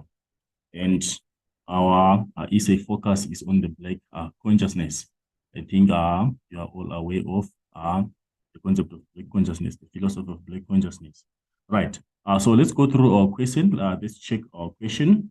Also, let's analyze how we are supposed to answer that particular question in this instance. Right. Our question number 4 says, the Black consciousness movement believed that Black people should liberate themselves psychologically and be self-reliant in their struggle to challenge the apartheid government of the 1970s. Do you agree with the statement? Use a relevant evidence to substantiate your line of argument. But in this discussion, I think I don't need to dwell much on how we are supposed to structure our essay questions, because I think all are now familiar with how the essay should be structured. The structure of the essay being it that it should have the body, it should have the introduction first, then it should have the body, and it should have the conclusion. And also in that context, we are saying our introduction should be contextualized, which means the introduction should address the question, should address the historical question being asked in the question. And also, it should have a stance, which will mean that you should have a side of your argument. It should have a line of argument that you are adopted. And it also implies that you should give the reasons as to why you have opted for that line of argument. You need to highlight some historical evidences that you're going to use in the discussion, which substantiate why you chose that side of the argument, that stance that you have adopted in the introduction.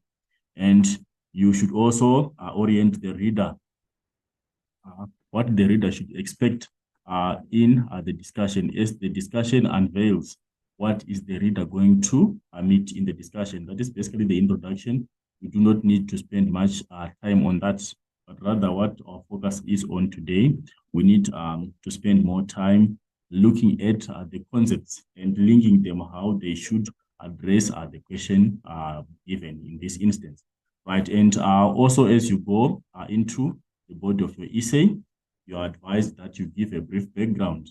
As the first paragraph of your presentation, you need to highlight a brief background, a brief historical background, such that the reader is able to understand. For the reader to be able to understand the series of events which happened in history, at least they should have a picture of what the situation was like previously, or should have a picture of what the historical perspective was like before the unveiling of the events in the answering of the question. So that is the second part that you should also address in this instance. Then, as usual, when you are addressing your points, ensure that your points are in chronology. You link or you put your points in the sequence of history. You start with the first event, going to the second event, going to the third event, 1960, 1961, 62, 63, going in that sequence. Not starting from 1970, you go back to 1965, you go to 1963, you touch on 1969. That is not chronological order. We need to put a series of events in chronology. That is how we present our facts when we are doing the presentation. And also what we need to note, we also need to abide by the peel structure of your essay. You should always make sure that each and every point constitutes its own unique paragraph, and the paragraph conforms to the peel strategy. I think that is, you're all familiar with the peel strategy, which implies that for every point identified, it should have some form of explanation. You are giving more evidence to that particular historical event, or you are giving more details to the highlighted historical point. And on top of that, you need to substantiate that by giving historical evidence. In any instance, for an historical event to be understood better, it needs to be substantiated with tangible historical evidence, which supports or which substantiates the fact that you have highlighted in your presentation. And you should always link your points. After end of your particular points that you have identified, ensure that at the end, you link that particular point. So you need to link, like when you are linking, when you are providing a link for a given question, you are referring back to your line of argument. You are relating your point to your line of argument, or you are relating back your point to the question. That's the last part of the linking. So when you are following your essay structure for every paragraph, it should start with a P, which is a point. Then it goes to an E, which is an explanation.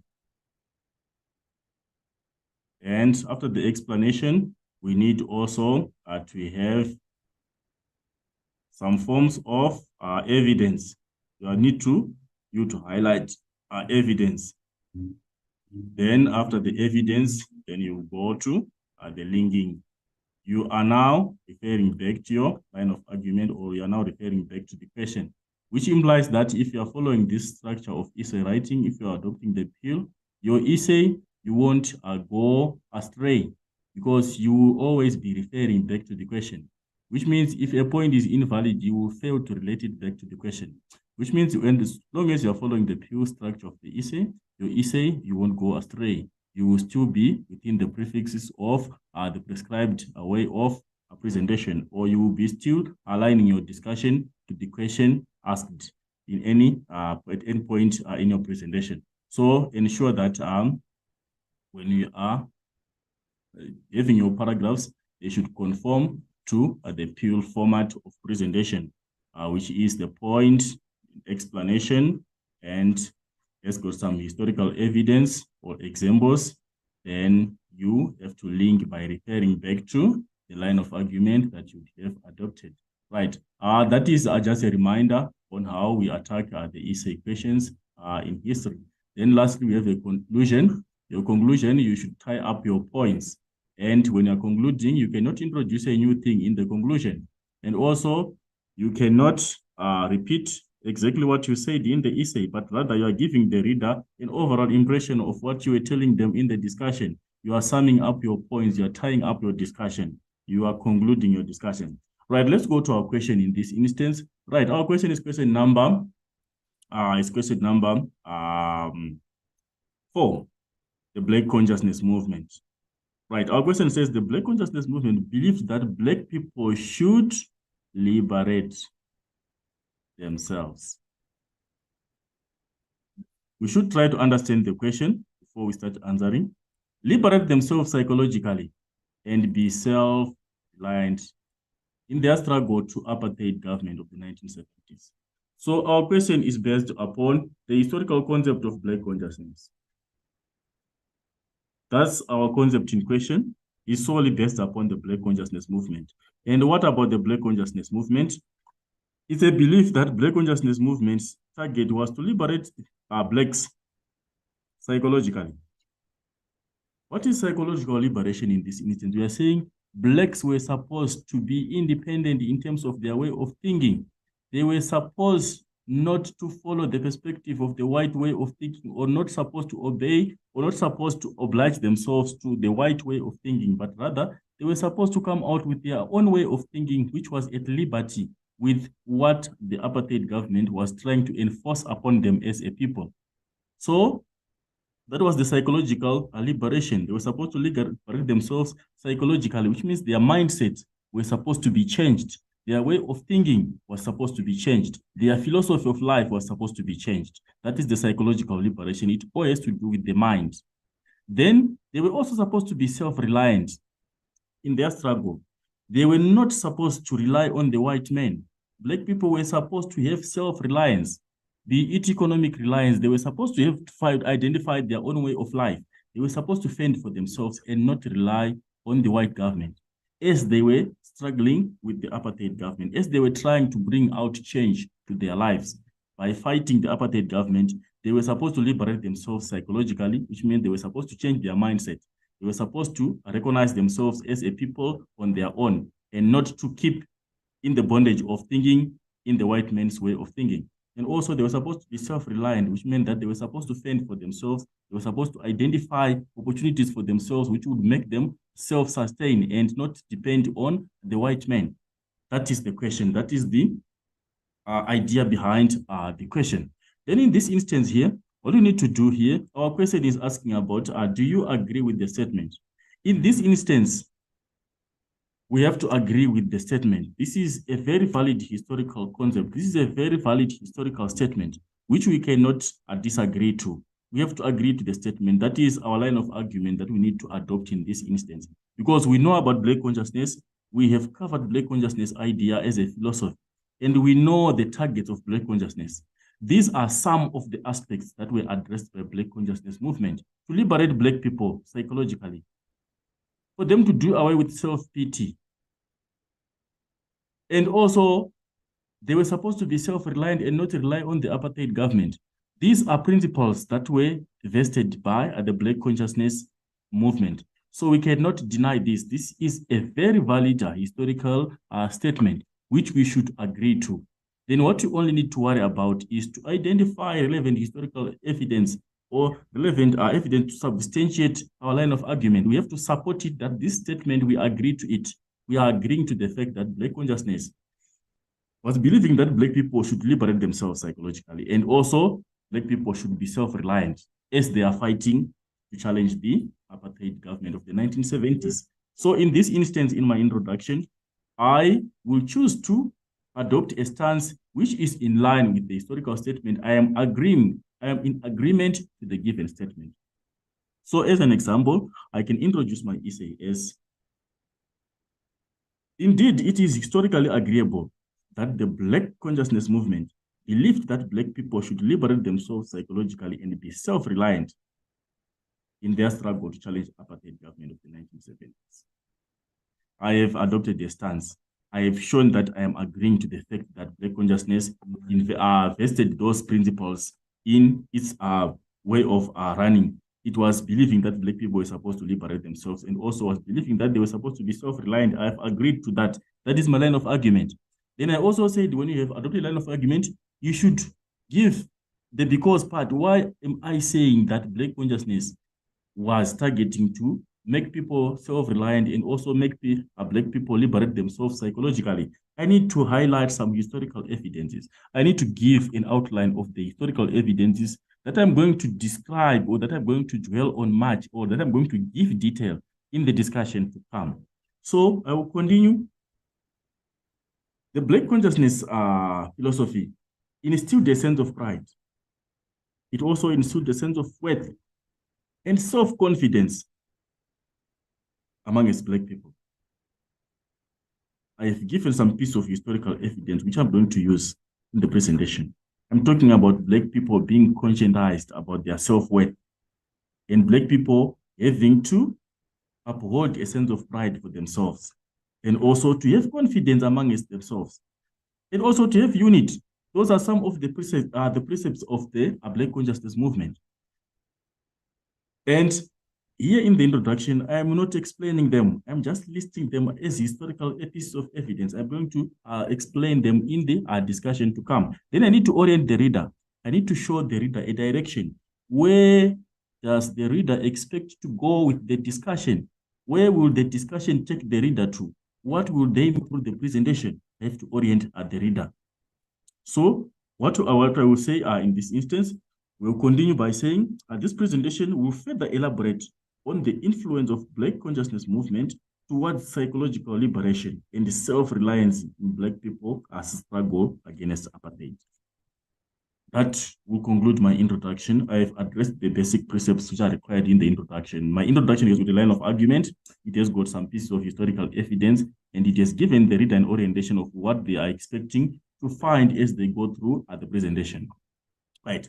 Before I go into the points answering this particular question here, in as much as we want to cover everything, we might not exhaust all the points, or we might not exhaust the points as in the structure of the essay. That we raise every point, we explain it, we link it, we give evidence, and we link it.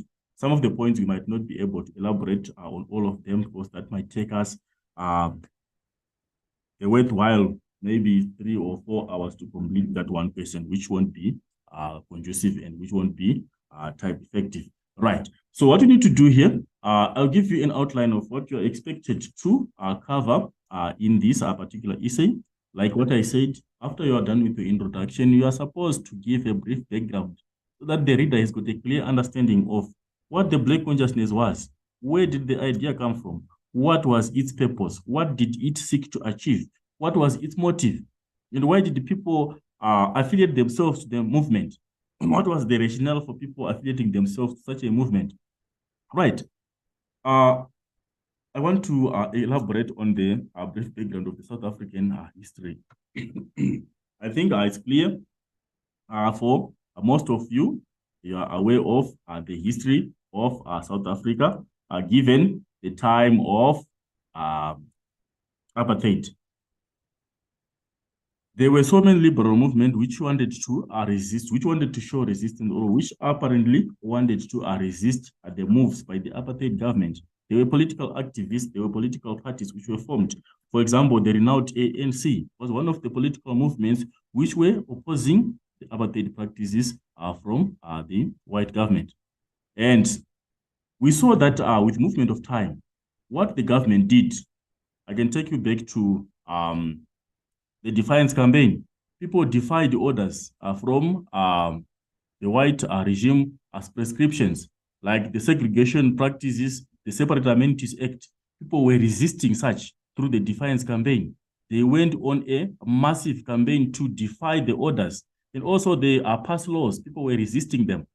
And we can trace the series of events until we get to the Sharpeville massacre, where the police became violent against protesters and fired shots on civilians. And after the Sharpeville massacre, the government saw that it was losing ground. It was losing control of the South African citizens. then it implemented some very strict repressive measures to try and limit resistance at any cost, to try and limit people from showing any form of resistance against the prescribed laws that were put in place by the apartheid government. So after the Sharpeville massacre, that was when we can highlight the brief background of the Black consciousness philosophy. Now you can see that political parties have been silenced. They have been banned. The ANC was banned. The PAC was banned. And also, the political activists, the majority of them were jailed. They were in prison. They were imprisoned for different offenses that they had committed during their effort to try and defy against the apartheid practices. So some of them were in prison, and also some of them had gone into exile. They were fearing for their lives. Some of them, they were fearing for prosecution and persecution at the same time. So they had chosen to go and operate from outside South Africa. So they were acting underground. Some of them who were still in here, some were acting in exile, some were in jail. The political parties were banned. So there was very little resistance. While the government had implemented such strict repressive measures against the citizens of South Africa, against Black citizens of South Africa, which meant that there was need for a new way of resistance, given that political parties were banned, given that the activists were in jail, some of the activists were in exile. Then what next? Were Black people supposed to just keep to themselves and just look at things happening like the way they were happening? Till when? There was need for a new mentality. There was need for a new way of thinking to oppose again the apartheid practices that were being still perpetrated by the National Party government. So what happened was like, Blacks had to come up with a new strategy of challenging the regime, which came in the form of the Black consciousness philosophy. And these ideas can wholly be attributed to the good works of Steve Bantu Biko. He was the man behind the wheel. When we're talking of, whenever we talk of Black consciousness, we have to talk of this renowned guy who was Steve Bantu Biko. This is the prominent father figure of the Black consciousness ideas. What was his philosophy towards emancipation of Black people and towards resistance to apartheid? He took a different stance. He did not want to adopt the stance which was taken by the liberation movement. He did not want to take the same stance which was taken by the ANC. Remember, the ANC got to enroll itself in the program of action, where the ANC Youth League was now adopting a more aggressive way of resisting apartheid than the old way of resisting that was adopted by the older ANC. The ANC Youth League was coming out with new strategies of resisting apartheid, like influencing people to resist through the defiance campaigns. So now, given that the political parties were silenced and were banned, there was a need for a new way of resistance. There was need to come out with a new plan of resistance, which won't jeopardize people's lives and also which won't risk people getting into jail. That way was to emancipate Black people, was to conscientize Black people about their self-worth. Black people were supposed to be made aware that they were also superior. They were also a distinct group of people that were supposed to be realized as superior, not only the whites. So it targeted to conscientize Black people so that they have a sense of worth. They realize themselves as worth. And also they should uphold confidence amongst themselves. Remember, through apartheid practices, Black people were segregated. They had the worst amenities to use. So they had lost confidence in themselves. They could not equally regard themselves as the whites. They were treating themselves as second-class citizens, given the segregation that they were exposed to. So Black consciousness wanted to revive that superiority amongst the Black people. And also Black people had got self-pity. They were feeling pity for themselves. They were regarding themselves as inferior and useless, given the treatment that they were receiving from the apartheid regime. So Black consciousness was also targeting to revive that spirit amongst the Black people of not them feeling self-pity for themselves, but rather be confident people, be people of a particular ranking of confidence. whereby Black people would emancipate themselves and treat themselves also as equals to the whites. Right.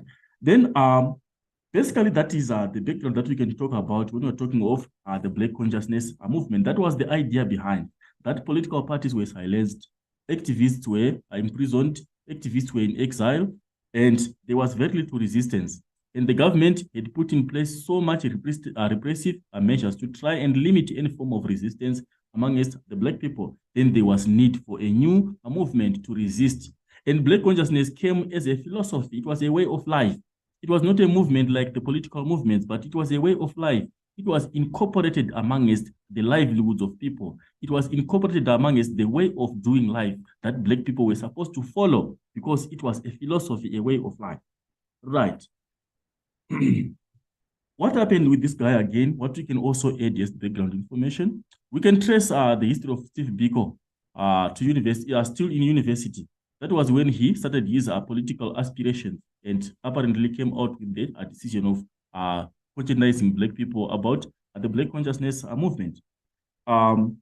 With the Students' Union, that was when he got into political activism. He joined the Common Students' Union, which was there in universities of South Africa, which was the Union of South African, National Union of South African Students, which was termed the NUSAS. It was termed the NUSAS, which meant it was termed the NUSAS. This was the Common Students' Union, which was there in university.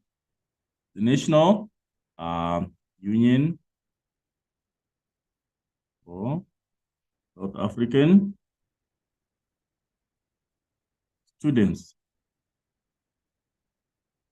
Right, this was a multiracial students representative union. This union comprised of multi races. It was comprised of Black people, it was comprised of white people. Then, you see, when we are combined and we have different motives, we have different ideologies, the main purpose of the organization is diluted. We might not be able to reach our core concept. We might not be able to post ahead or to pose ahead our ideology because of the dilution that is brought about by different races. We are fighting against the white man, and the white man is still infusing his ideas into the same organization which we are affiliating to. That did not work well for Steve Biko. And also there was an issue of separate amenities which was advocated by the NUSAS. The Union of South African Students, it advocated for separate amenities for Black and white students in the university.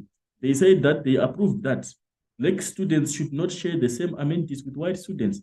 That did not go well with Steve Biko and his colleagues, because already they had in mind that they were supposed to conscientize Black people that we are not worthless. We are also equal to these white guys. So the first implication of Steve Biko's ideas was him breaking away from the National Union of South African Students to form their own political organization or students' union, which was called the SASO. Right? This was South African Students Organization. Right. This organization, the SASO, the breaking away from NUSAS to SASO, was a very clear implication that Steve Biko was not happy with what the Students' Union was doing.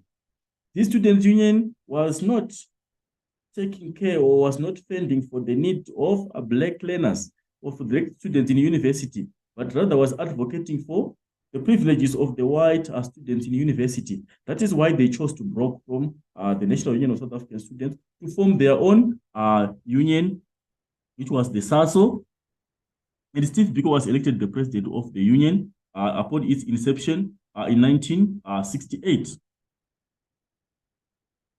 Then we are now seeing that they have formed an organization of their own, which is Black controlled, which is centered upon Black principles, which upholds the philosophy that Black learners wanted to achieve, or which sought to fulfill the desires of the Black learners. It also meant that their ideologies now would freely flourish in this organization. They will now be able to influence each other in a given direction that they desired.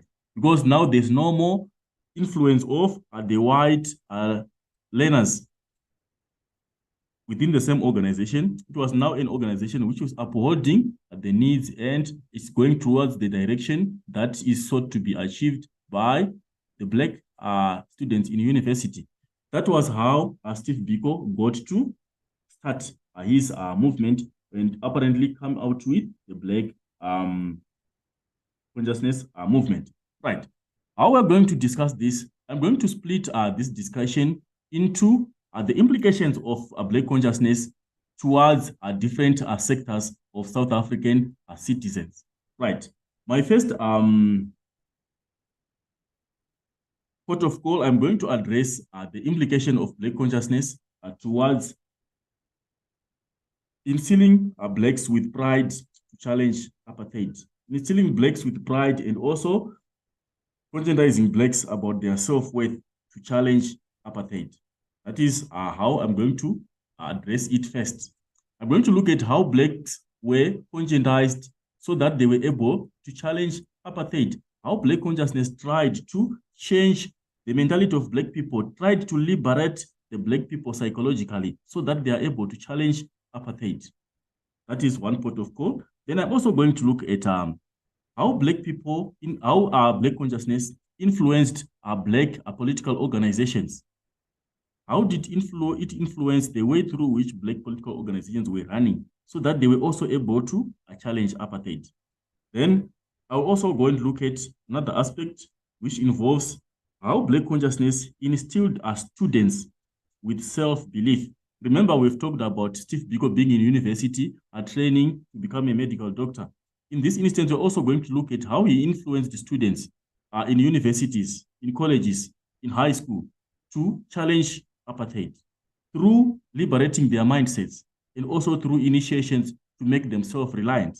Then we're also going to look at how he tried to make Black people self-reliant through community projects. There were different projects that were taken into consideration and that were implemented through Black consciousness movement, and we're also going to look at them. Then we're also going to look at how Black consciousness tried to influence workers, the workforce. How was it influenced by the ideas of Steve Biko? How did the Black consciousness movement try to influence the workforce to challenge apartheid, to liberate their mindsets, to have them realize their self-worth, and also to liberate them from relying on the white man?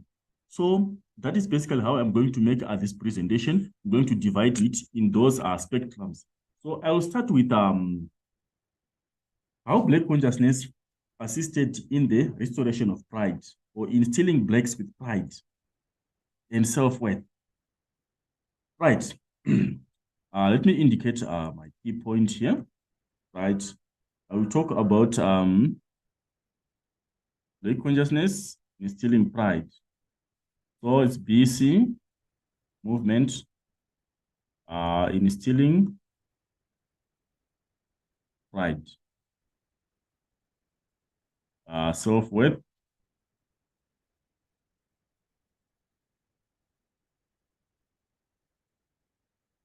and also doing away with self-pity. These are some of the aspects that I need to address. I want to address how Black consciousness changed the mindset, because we are saying Black consciousness was the key driver towards the liberation of Black people, the psychological liberation of Black people, which meant that the mindset of the Black people were supposed to be changed through infusion of Black consciousness ideas. So how were they doing that? They were trying to instill pride. If you are proud of yourself, automatically you have got independence of the mind. If you can not depend on the next person psychologically, it means you're independent on your own. And if you have pride about yourself, it means you also have self-confidence. So we want to look at how the Black consciousness was trying to change Black people's mindset so that Black people realize their self-worth. Black people realize there's instilling pride in Black people and also upholding the confidence amongst Black people, and also doing away with the effect of self-pity. Black people were feeling pity for themselves and were treating themselves as second-class citizens due to apartheid segregation. So we want to see how our Black consciousness assisted our Black people to change their mentality, to change their mindset. How did Black people realize their self-worth? Right. The first aspect that we need to address here, right, Black people were made to be proud about themselves with Black consciousness ideology. Black consciousness ideology tried to infuse pride amongst the Black people so that they become proud of themselves. Instead of them disregarding themselves or regarding themselves as second-class citizens, now with Black consciousness ideas, they were now realizing themselves as also superior, and also they were proud of them being Black. And with Black consciousness, there was this saying which was constantly used to further elaborate the fact that Black people should uphold their self-pride, the fact that a Black is beautiful. This is a very important aspect, even up to the current Black people. We have to still remind ourselves that a Black is beautiful.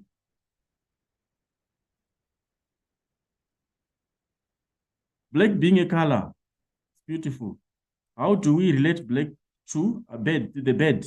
Well, it is also a color same as white. So Black is beautiful. It was one of the statements which was upheld during the Black consciousness ideology. Black is beautiful. We were trying to uphold the sense of pride amongst Black people, such that they don't feel inferior.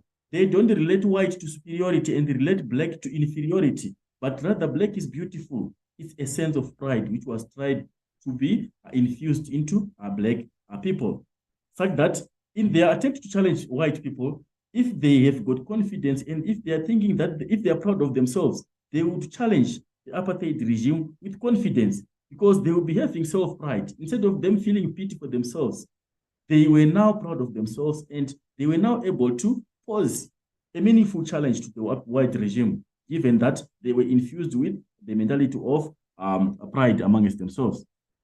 Then also Black consciousness was targeting to enable Black people do away with self-pity. I think I've talked about self-pity. Right, self-pity. You feel inferior. You feel pity for yourself. Given now that I'm a Black person, what am I going to do with my life? How am I going to survive in this world? Me being Black, how am I going to make a living in my life? How am I going to fend for my children? How am I going to fend for my education? Where am I going to stay? What am I going to do in the future? What does the future hold for me? That is a sense of self-pity. A Black person on a Black land, feeling pity for themselves, being unable to determine their destiny. So the sense was like, Black consciousness was trying to make Black people realize that they should do away with this thing of self-pity. They should not be pitiful about themselves. Them being Black is not an accident, but it's nature. But being Black does not compromise your quality of life. You can still make it despite you being Black. So why are you feeling pity for yourself? They were trying to infuse such mentality amongst the Black people so that they were able to do away with the self-pity mentality. And also the inferiority complex.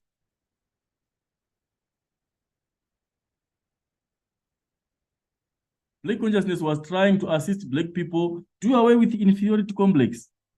Inferiority complex, we are saying an individual just treat themselves or do just regard themselves as inferior.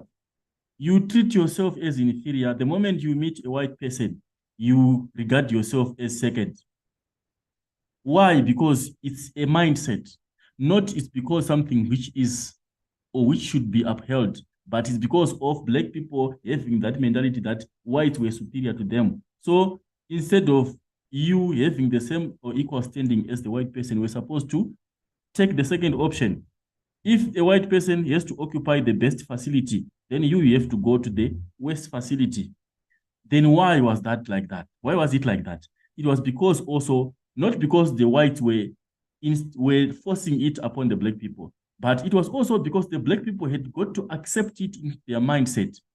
So Black consciousness was targeting to do away with that mindset, because Black people had accepted that they were inferior and they had taken that as an inferiority complex amongst themselves. They were regarding themselves as second-class citizens, which meant that in any perspective, they would not opt for the first opportunity, or they would not opt for the equal opportunity to the whites, which meant that whatever they were doing, they were giving themselves a second chance. They were giving themselves the second option because they would not opt for the first option, given that their mindset told them that they were second-class citizens. So Black consciousness was also targeting to remove the inferiority complex amongst Black people. And also, self-alienation. It was also one of the aspects that Black consciousness sought to do away with. Self-alienation, right? When we're talking of self-alienation here, we are saying Black people were making themselves aliens. An alien are looking at a foreigner. And why? South Africa, being a country which was originally occupied by the indigenous races of Africa, which were the San and the Khoikhoi, but you find that people who are still surviving around, they were treating themselves as aliens for the sake that they had adopted a mentality which denied them an equal opportunity to the whites. So they were regarding themselves as aliens. So that self-alienation was like, we would say we are second-class citizens and we should not be belonging to the same area, like we should not be belonging to the same residential places where white people stay, because our minds would tell us we are foreigners in this. We should not be in urban areas because the pass laws have denied us a right to be in urban areas without a pass. Then we are aliens in an urban area. Without a pass, you are an alien and you don't deserve to be there. And Blacks were alienating themselves in all dimensions. In facilities, they were alienating themselves because they would feel like the best amenities were not for them. So they would regard themselves as aliens the moment they see themselves in those facilities. So Black consciousness was also targeting to ensure that Black people do away with that mentality, to ensure Black people resist from that kind of thinking, right? And also domination.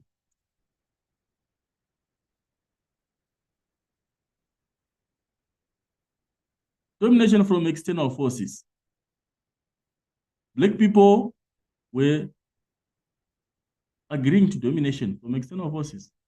Whenever there was a white person, they would oblige to whatever they were saying. Whoever was supposed to give directions to them, as long as they were white, they were going to follow those directions because they had accepted that they were dominated. They had accepted in their minds that whatever the white person says was good for them and they were supposed to follow it. So they had accepted a way of life which is they were subjects in any dimensions, which meant that the white man was a superior man and was the one who was supposed to give directions, while the Blacks had accepted a domination from the white race. So they were supposed also to cast out that mentality from them so that they become a confident group of people and they realize their self-worth and they become proud of themselves. And also to have a sense of identity. It's also another very important concept which was supposed to be fulfilled by the Black consciousness ideology, right? We have a sense of self-identity. Identify yourself as Black. Don't try to affiliate yourself to the whites. For what reason? Because they are white and because you are Black. Then you want to deny yourself and you want to relate yourself more closer to the whites than to your fellow Blacks. Blacks were supposed to have that sense of identity. We are Blacks and we are Blacks for a reason. We are Blacks and we are there to stay. Then what? So that was also another aspect which was supposed to be fulfilled by Black consciousness, sense of self-identity. And also can talk of Blacks accepting themselves. There were some Blacks who were not accepting who they were. Because they were Black, now they were regarding themselves as second-class citizens. They were not accepting themselves. So they were not supposed to follow that mentality. They were supposed to be liberated from that mindset and have a new mentality where they would accept themselves as Black and also have self-reliance. This one, we're going to look at it in detail on its own. But it was also a mentality which was supposed to be infused amongst Black people. Instead of us relying on the white man, instead of us fighting to work for the white man, Why don't we come out with ways of survival where we can survive on our own without relying on the white men? Why would we still follow on the government to take care of us? Why would we still want our needs and our needs and wants to be fulfilled by a government which is discriminating us? Why can't we come out with survival strategies which we can sustain on our own without relying on the white men? That was self-reliance. So basically, that was how Black consciousness was targeting to emancipate Black men from the inferiority complex which was infused in them, and also from the way of thinking whereby Black people had lost their confidence, Black people had lost their self-worth, Black people had lost their pride. So Black consciousness was targeting to instill back such a mindset, to liberate the Black people psychologically, to change their way of thinking so that they think in another direction. They think in other terms, not in the terms that they were thinking along, because of the continued domination by the whites and also the continued exposure to segregatory practices by apartheid. They were supposed to come out with a new way of thinking, which was now being infused into them through the Black consciousness movement, which we can give credit to the ideas of Steve Bantu Biko. That is the first aspect that I've addressed. Then I've got the second aspect of Black consciousness to influence on the liberation of Black people as mentality, and also trying to achieve self-reliance. Right. We are going to look at the influence of Black consciousness on political organization. Right.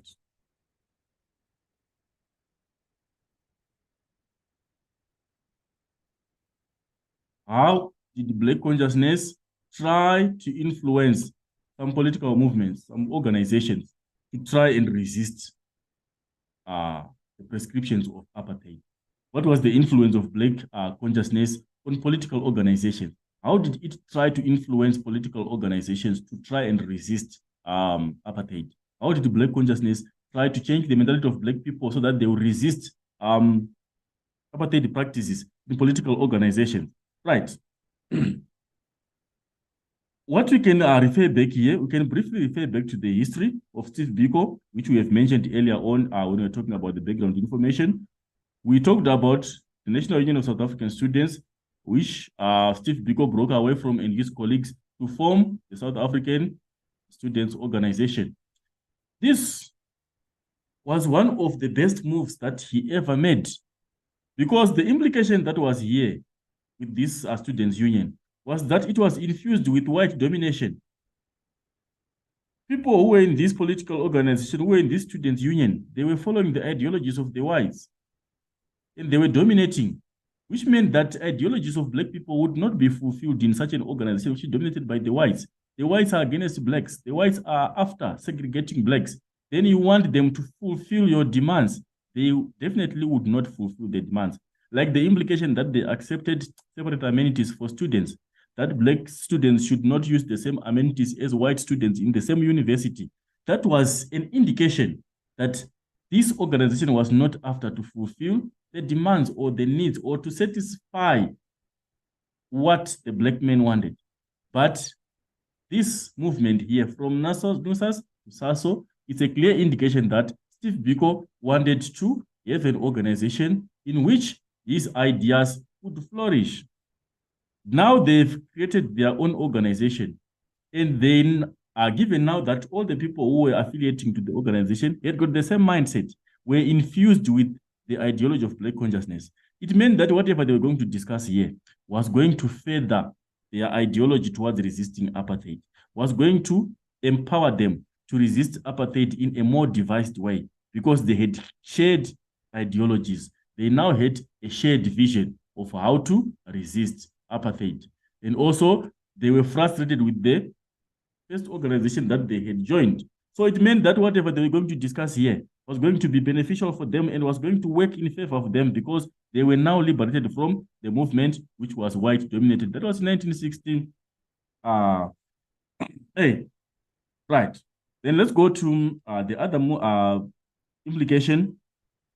And here we also have to note that the students here who were affiliating to SASO, they were now adopting the Black consciousness philosophy. Their way of life was now based upon the ideology of Black consciousness. They were now upholding a sense of pride amongst themselves.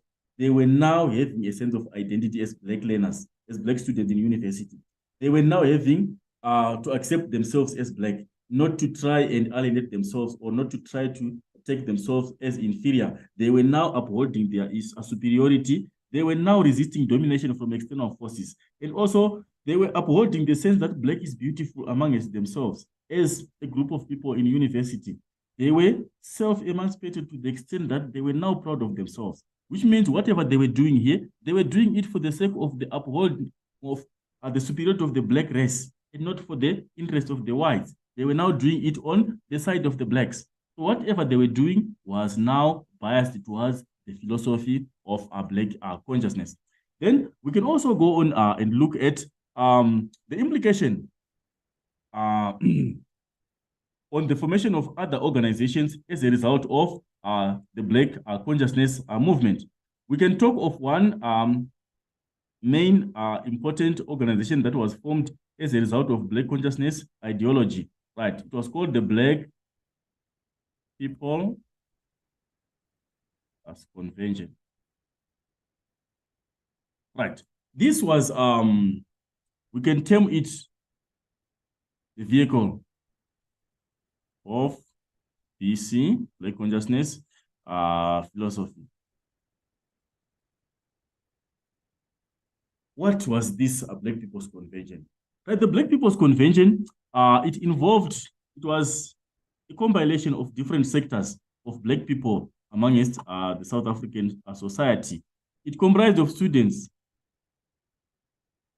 and also it comprised of churches, and also it comprised of communities, people from communities, and also it comprised of some trade unions were affiliating themselves also to the Black People's Convention. The Black People's Convention was a gathering of Black South African citizens to try and uplift their spirit of Black consciousness, to try and uplift and assist each other towards the upholdment of the sense of pride of a Black person, to try and uplift the spirit so that they would keep the spirit going. They would keep the struggle, they would keep at the seat of the struggle against apartheid going. So they would gather the people from the churches, community members, trade union members, students. They would gather constantly to remind themselves about the need to resist apartheid, about to revive their spirit, about the challenge towards the apartheid regime. So that Black People's Convention was apparently a vehicle whereby they would share the ideology of Black consciousness. They would help spread the ideology of Black consciousness in all dimensions of the South African community. So that was a gathering which was perpetrating the spread of the Black consciousness ideology amongst our South African citizens. So it was formed as a result of the need to spread the message, the need to conscientize Black people that now it's time to realize our self-worth. Now it's time to have self-confidence among ourselves. Now it's time to self-rely on our own. So they were trying to change the mentality of all the Black South Africans in the broader spectrum by trying to infuse those ideologies and trying to make people as independent psychologically as was possible on their way to the challenge to apartheid regime. That was the Black People's Convention, right? And also, we can also talk of other organizations that came into existence as a result of the Black consciousness ideology, right? There were unions that came into existence as a result of the Black consciousness ideology. And we had unions which were aligning to the Black consciousness ideology, which meant that those unions, they were following the ideology and they were upholding the ideology of a Black consciousness. Number one, we have what was called the Black Parents Association.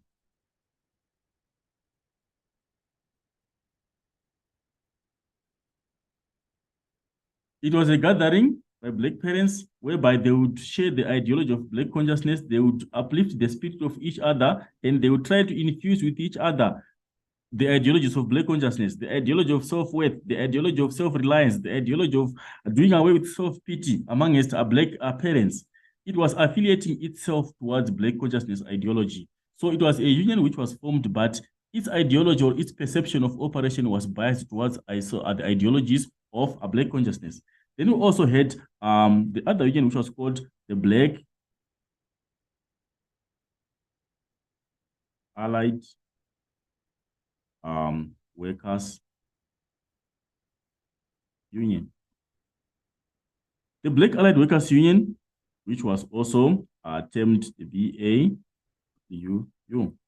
Right. This one also was an organization which was dominated by Black workers.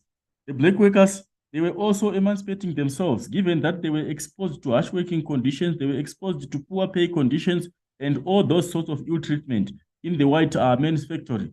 They got together and also infused themselves with the Black consciousness ideology. They started realizing their self-worth. They started coming out with ideologies and coming out with a way of conscientizing each other that they were worth and not worth to be treated unfairly by the white men. So those were movements which were created as a result of the spreading of the ideology of Black consciousness by Steve Biko. And also, we can also talk of the South African students movement. It was also one of the organizations which was formed as a result of the ideology of Black consciousness. This is South Africa Students Movement. Right. This was formed in 1972. What was it about the South African students movement? Right. This one here was for students in high school. Students in high school were also affiliating themselves to the ideology of Black consciousness. Remember, they were exposed to the unfair boundary education system, where they were made to do those practical subjects, those inferior subjects, which were training them to work for the white men, and were denied a right to quality education. They were learning in overcrowded conditions. They were learning in uncomfortable conditions where the teacher-to-learner ratio was very high and was unmanageable.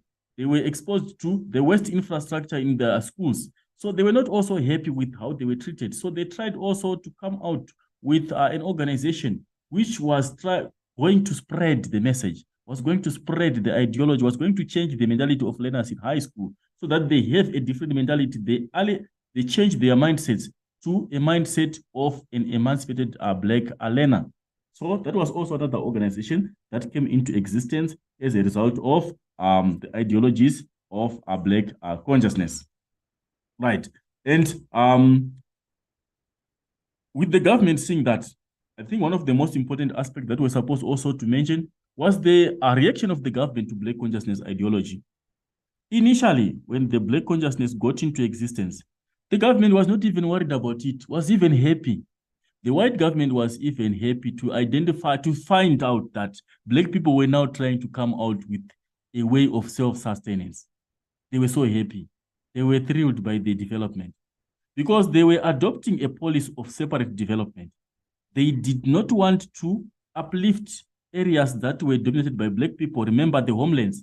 They did not want to put any form of development in the homelands.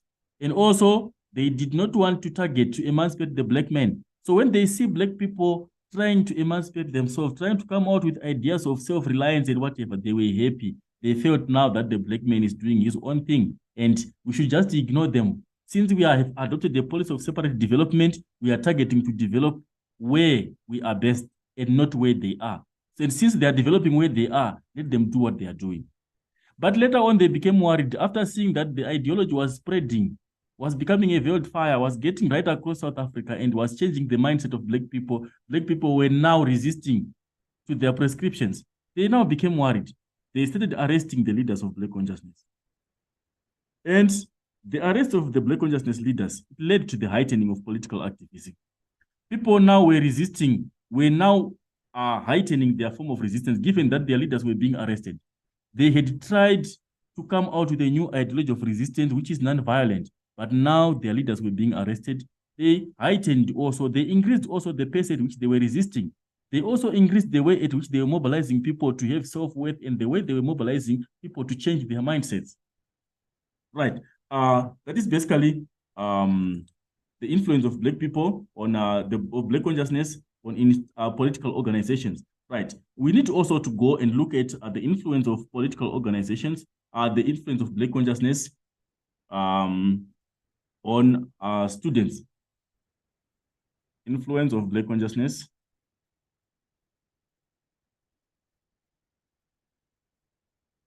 Black consciousness movement on students. Right, we have talked about the two organizations. We had SASO. SASO was for universities and colleges.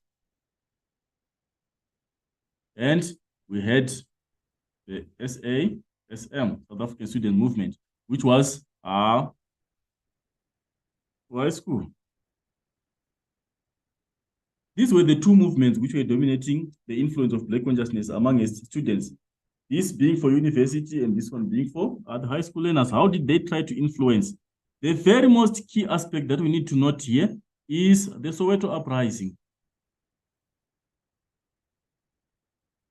We cannot talk of the Soweto uprising of 1975 without talking of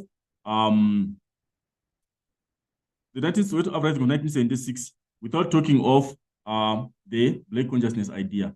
Because the Soweto uprising can clearly be attributed to the ideology of Black consciousness. It was the influence of Black consciousness ideology that made the uprising possible, that made students protest against the use of Afrikaans as a medium of instruction. Right, let me briefly go to the Soweto uprising. When I explain the Soweto uprising, we are saying we are attributing this to the Black consciousness ideology, because learners were infused with the Black consciousness, and also because some of the teachers who were coming from university, they were also infused with Black consciousness ideology from SASO. They now got together and still proceed with the same way of thinking while it's in school. So it was now a combination. Learners have been infused through South African Student Movement, and also teachers coming from university, they have been infused through SASO. So now they had come together, and there was what was called the formation of this SASO and SASM, South African students, the SASO and SASM. They influenced the formation of what was termed the Soweto. They influenced the formation of the Soweto Students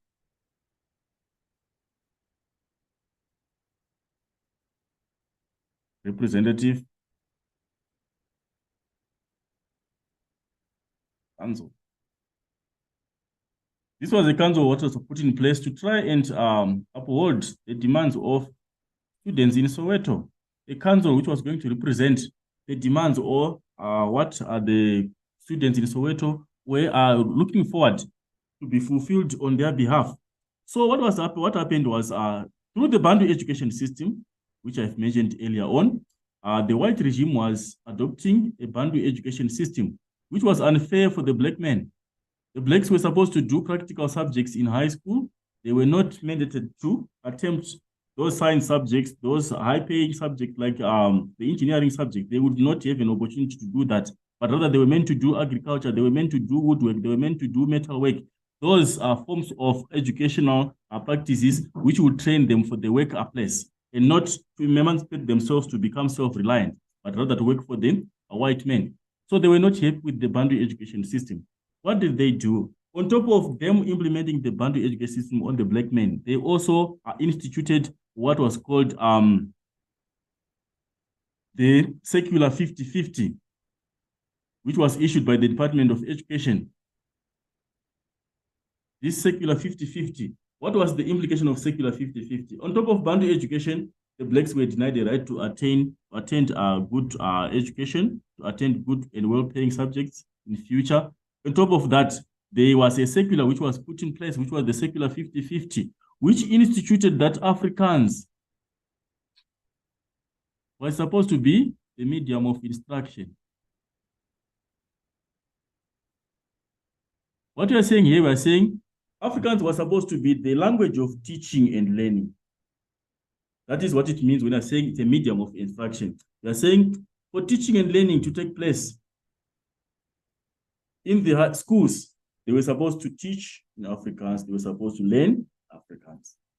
That was our circular 50-50, which was issued by the Department of Education, instituting that schools were supposed to teach in Afrikaans. And because of the infusion of Black consciousness ideology, Afrikaans, whose language is it? Remember, the indigenous people had got their own languages. There is isiZulu, there is Setswana, there is Xhosa, there's all those are African languages. But now they are saying we should learn in Afrikaans. This was regarded as the language of the oppressor. So there was need to resist the institution of the language of the oppressor as the medium of instruction. So the learners, they took it to their own discretion to go and demonstrate against the secular 50-50. And the police reacted violently.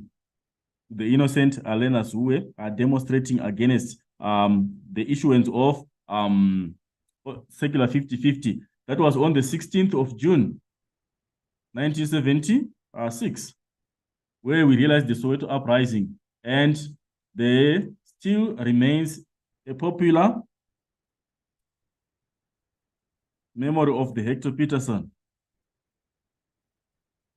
the 13-year-old boy, which most of us, we don't want to be reminded of, because it's a very pity sight of a very innocent boy dying in such a tragedy because of the recklessness of a regime that is forcing to use a language of their own on the learning process of African learners. Right. That is basically how we can point out on the influence of Black consciousness ideology on the students. Right. Then I'm going to look quickly on the influence of Black consciousness on starting community projects, community programs. Influence of Black consciousness on starting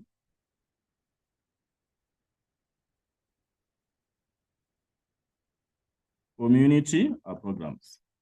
Right, this one is mainly based on the self-reliance. We are saying with Black consciousness ideology, Black people were supposed to be self-reliant. They were supposed not to rely on the white men. They were not supposed to rely on everything from the white men, but rather they were supposed to find ways of their own survival. So through Black consciousness ideology, the Black people got to emancipate themselves through our community programs. Right. We know that Steve Biko was banished from King Williamstown. They did not allow him to be in King William than good for the people of King William, so they banished him from visiting King Williams. But the attention to community projects, they started doing self-reliant, self-sustaining their own as a society in different sections where they are used to stay, which was promoting independence from the whites. They were trying to liberate themselves from the white reliance. They were not now relying on the white person for employment, but rather they were coming out with their own project for survival. Right? We can also highlight some of the projects that were put in place. And also remember, the white government was adopting a policy of separate development. They did not want to develop areas which were dominated by the blacks. So blacks had to develop their own areas. They had to come out with strategies of providing themselves for infrastructure, providing themselves the basic infrastructure required for a viability of their societies, and also come out with projects which will sustain their lives economically. So instead of them relying on the government, they were now advocating for a project for self-sustenance, which will make them self-reliant and not rely on the white men. Right. We can give examples here. There was the Sanempilo health clinic.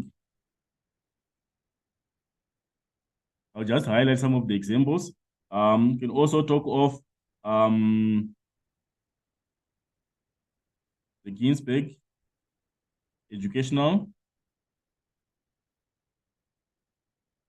Trust. Or we can also talk of the Ituseng Community Health Program. In as much as we cannot exhaust, but the implication here was that Black people were trying to come out with their own way of running their own societies. They were trying to come out with a way of liberating themselves and not rely on the government, because the government did not want or would not target to develop their areas. So they were now trying to develop their own areas by coming out with initiatives to further and develop their own areas. And also they instituted the winter school projects, trying to assist learners through the winter schools, because the government did not want to fund for such a project. So the Black people had to fund for themselves, fund for their own children's education, and try to make them achieve. So that was a way of emancipating and trying to do away with the issue of white man's domination. And then lastly, because we cannot exhaust everything, we can also look at influence on workers. The Black consciousness also tried to influence our workers. We have talked about unions and also on workers on their own, right? What was being done to workers?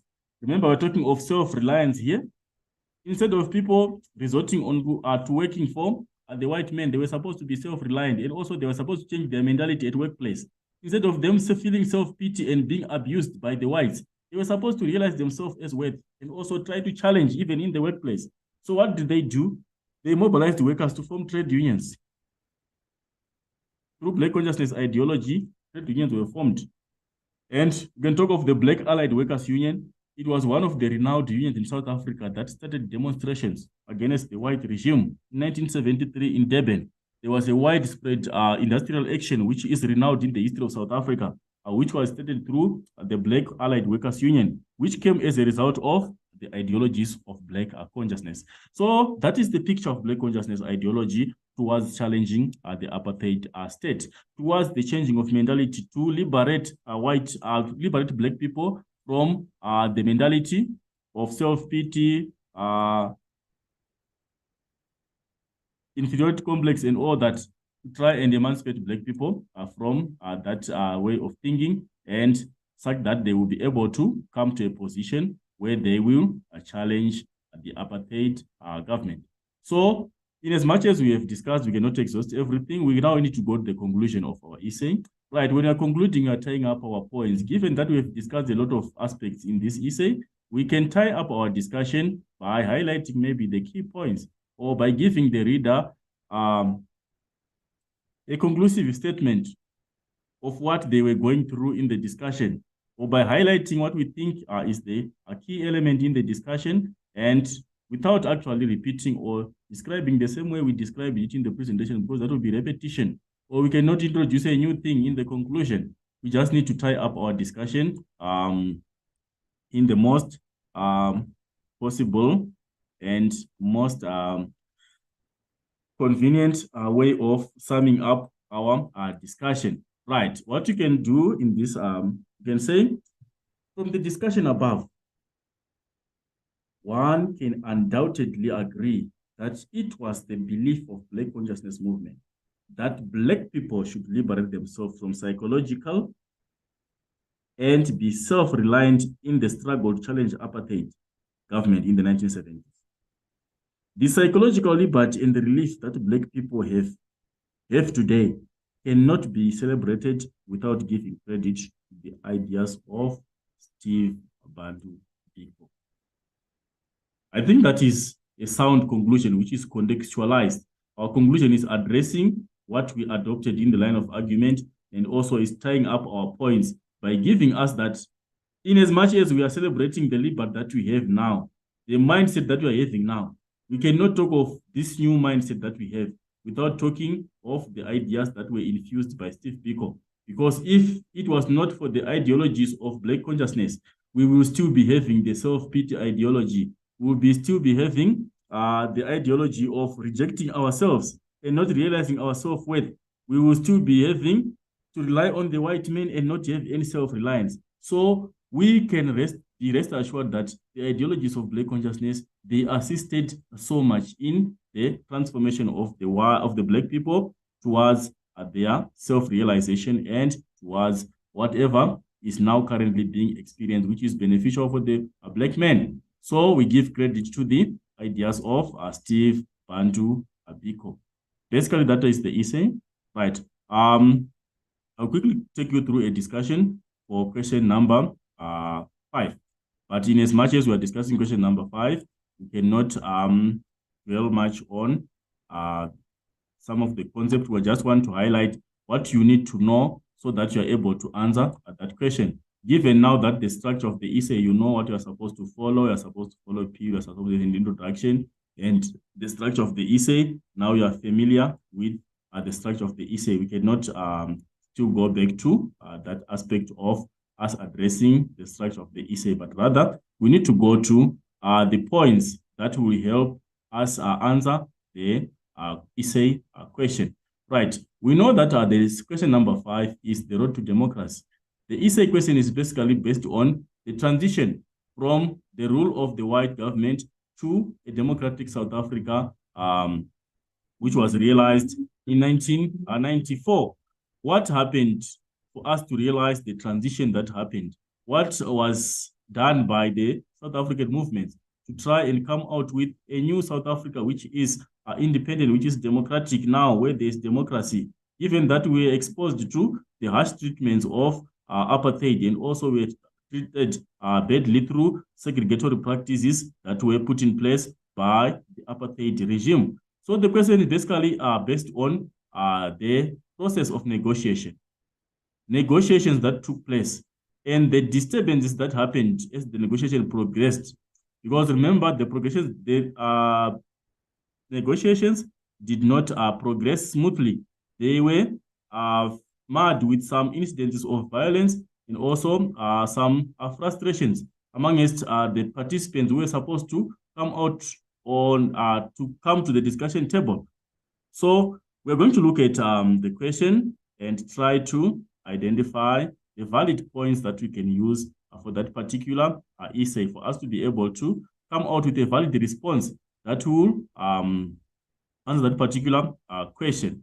Right. That is basically what we want to look at in our discussion to come just like now. Right. Let me go to the question. Right. The question is saying the road to democracy was characterized by the continuous emergence of violence and conflicts that failed to stop the first democratic elections in South Africa in 1994. So we are saying it was a road, meaning to say it was a transition. When you are on the road, you are moving. We are coming from apartheid to democracy.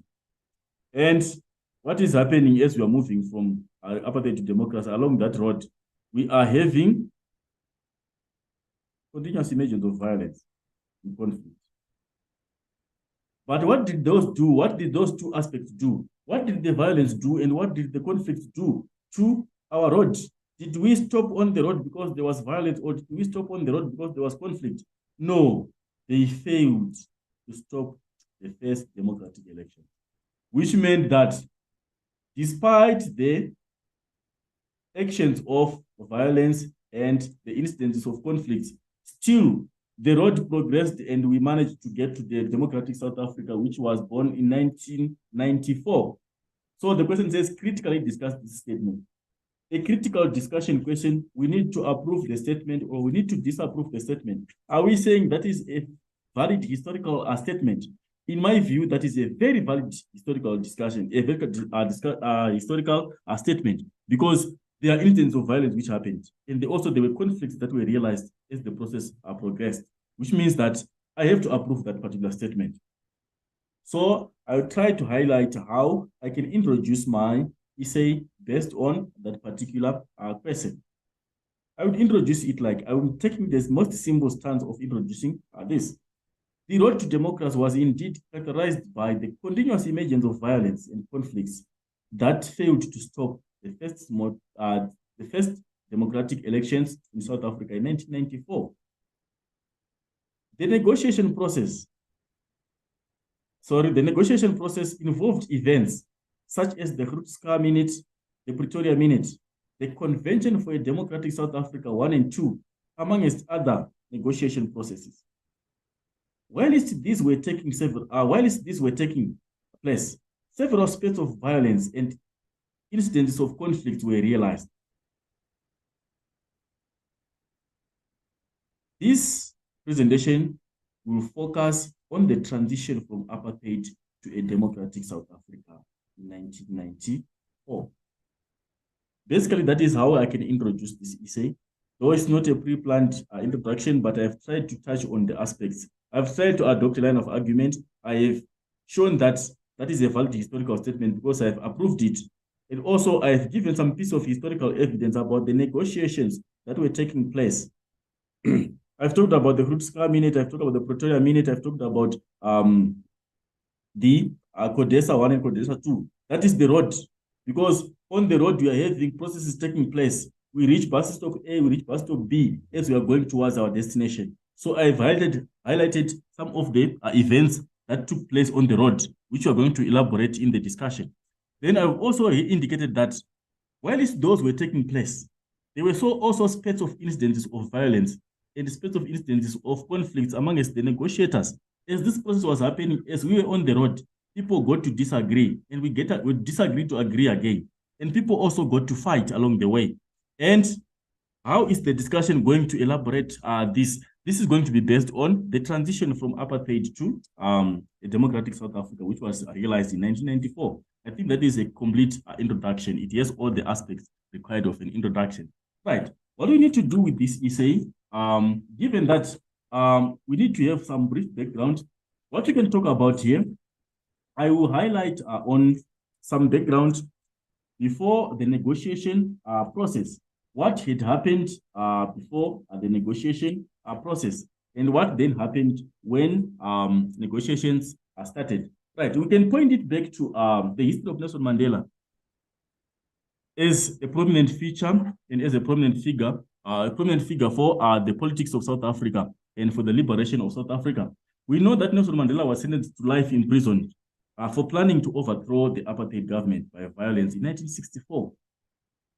He was jailed during the spate of incidents of arrest when the government was suppressing resistance, and he was amongst the victims who were jailed. Remember the Lily's Farm incidents, whereby the ANC armed wing was sold out and was caught unprepared and unaware by the white regime, and were in possession of incriminating evidence with them, and they were sent to jail. So Nelson Mandela was also jailed in 1964. It was in prison by then.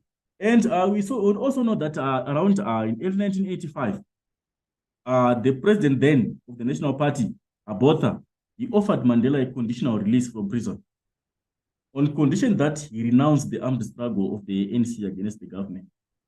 And what did he do? He refused flatly. He did not take the offer.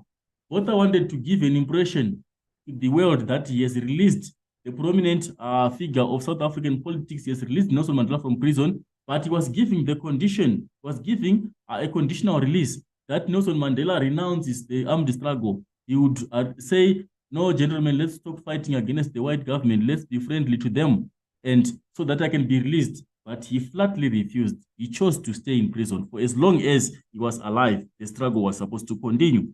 And what else do we need to note to this background here? We also need to note that in January 1989, the president, who was the P.W. Botha, he suffered a stroke.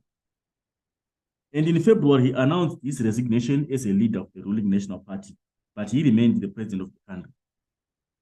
After he suffered a stroke, he chose to withdraw from being a leader of the party, but he still maintained his presidency, which means he was creating complications. How do you be a part of a leader of the nation when you are not the leader of the ruling party? And F.W. de Klerk, he replaced him as the leader of the National Party. And this created a unique situation of dual leadership that led to power struggle within the National Party. There was now the state president, and there was now a party president who is different from a state president. It created power wrangles, it created power problems, because what we discuss at party level should be implemented at national level, because the ruling party is the one which has got dominance over national decisions. So it was creating a confusion that when you are discussing party politics, you are having another leader. When you are discussing national politics, you have another leader. So it created power wrangles and confusion. And what later on happened, that was on August 14, 1989, Botha resigned as state president, and de Klerk was named the acting president until 20th September, when he was elected and sworn in as state president to a full 5-year term. That was the transition that happened. The transition from the rule of P.W. Botha, he got a stroke, he resigned from being a party president, he became the state president, but later on, his situation did not save him. He chose to resign again from the national politics. And he let the party president by then, who was de Klerk, lead the state. And also, in the coming general election, de Klerk was the one who was elected to lead South Africa for a full 5-year term. Then let's look at what happened, given that we now know that Botha had offered Mandela a conditional release, which was flatly rejected by Nelson Mandela. What did de Klerk do? Did he also follow the same trend, or did he also adopt the same leadership qualities which were being adopted by the previous president? Did he still maintain his hatred, or did he still maintain his segregatory practices for the blacks, given that he was a new president and given that he was sworn in after this one had tried to offer a conditional release to the father figure of South Africans? Now let's look at what happened after de Klerk became the president. Right. On 2 February 1990,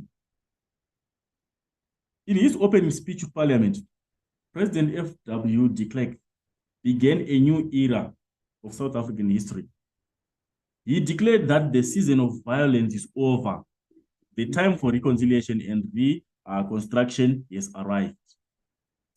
You are seeing his perception now. It shows that he's someone who has got a different perception to the previous leader. He is talking of reconstruction, he's talking of reconciliation. He wants to bring people together. He has got that mentality of bringing blacks and whites to work together for the common goal, to reconstruct the economy. So at one go, what did he do? De Klerk announced that the government would unban all opposition political organizations. For example, the ANC was banned. The PAC was also banned. So they were supposed to be unbanned to show that he wanted to reconcile with everyone, and also he was targeting reconstruction of the country. He chose to release the ban on the political parties. The Pan-African Congress, the South African National Congress, the South African Communist Party was also banned. The ban was uplifted. He also talked of the release of all political prisoners who have not guilty of violent crimes, including Nelson Mandela was also supposed to be released. You are seeing his attempt now. He's trying to come out with a new ideology of for reconciliation. He also talked of suspending suspending executions. Those who were on the execution list were pardoned. They were suspended. And also the release of Nelson Mandela unconditionally. He chose to release Nelson Mandela from the prison without any condition, without any strings attached to his release. And this opened the way for a settled negotiation. Given now that the play field has been leveled, now we can start negotiating to find a new direction for South Africa. That's the road. Then what happened along the road? We need to analyze the series of events that happened. So I might not be able to elaborate much on them, but we need to give you a highlight of what events took place and the instances of disturbances and conflicts that were realized along the way. So in this instance, we'll be discussing the events and also be discussing the series of violence and the series of conflicts that were realized between the negotiating parties. And in this instance, much of the negotiation was taking place between the National Party government and the ANC representative. Right. Let's go to March 1990. That is in March 1990, what happened in March 1990? Right. Given that there was a ground for negotiated settlement, what happened? The police shot dead 11 demonstrators. Were shot by the police in the township of Sebokeng, near Joburg. In protest, Mandela postponed the first round of talks that had already been agreed between the ANC leaders and the government. Given that we are planning for a negotiated settlement between the government and the African liberators, now we are shooting Africans again. It shows that we are dishonest. Then Nelson Mandela chose to withdraw from the negotiations that were already scheduled for. And there were also other more militant figures on the NC side. We had one militant figure was Chris Hani. Chris Hani was the chief whip of the armed struggle, the armed wing of the Umkondo, the Sizwe. Right. What was the Umkondo Sizwe? The Umkondo Sizwe was apparently the armed struggle of the ANC, where they would strategize the armed liberation struggle. So this one was the chief of staff within the Umkondo Sizwe and was very militant. He did not want these things of negotiations. He wanted to continue with the liberation struggle. He wanted to keep fighting until the liberation was realized. He opposed immediately giving up the armed struggle. He chose to continue going to the playfield to fight, going to the battlefield to resist and keep fighting because this government has proved to be unfaithful. We are planning for negotiations and you are sending police to victimize and assassinate people without any valid reason. So they chose to go back to fight. So we are seeing the effect here that there is an advancement which has been put in place by the president. He's trying to come out with reconciliation. But along the way, there are instances of violence which are taking place. Police are shooting innocent civilians in Sebokeng. And at the same time, Nelson Mandela, who had chosen to go to the discussion table, is also withdrawing. This is a conflict. So are we seeing how we are addressing the question? We are talking of the road to democracy by indicating the procedure of negotiation which was put in place. And as the procedure is in place, there is an instance of violence. And the instance of violence is creating conflict amongst the parties to the negotiation table. Nelson Mandela has chose to withdraw from the negotiations. Chris Hani is saying, no, we should not cease the armed struggle. This is conflict. So that is how we address the question as the events unfold and as the events progress. And remember to link your statements, link to instances of violence, link to instances of conflict, link to the road as we proceed with the discussion. Then let's go to the 2nd of May. Right. What happened on the 2nd of May, 1990? Right. We're going to the 2nd of May, 1990. Right. On the 2nd of May, 1990, the two main sides of the National Party government and the ANC met officially for the first time and produced a document called the Groot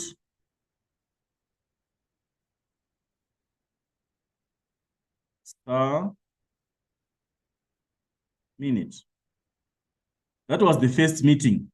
The first meeting failed, which was planned because of the instance of violence in Sebokeng and the withdrawal of Nelson Mandela and the continued resistance by Chris Hani. So the second, the successful meeting that they had was on the 2nd of May, and they came out with a document which was called the Groot Minute. What was there in the Groot Minute? What did they discuss and what did they agree? Right. In this joint statement, the ANC agreed to reconsider the armed struggle, while the government agreed to create a climate for negotiations. The ANC now, they've chosen to reconsider the armed struggle, and the government is promising to create an environment conducive for negotiation. Right. What did they do? They agreed that they were supposed to allow exiles to return. Those activists who had gone out of the country for fear of their lives, they were supposed to return, and also release political prisoners, and also remove oppressive laws and lifting of the state of emergency. Right. But however, what did the ANC do? The ANC, however, decided to continue with a secret operation called Operation Vula.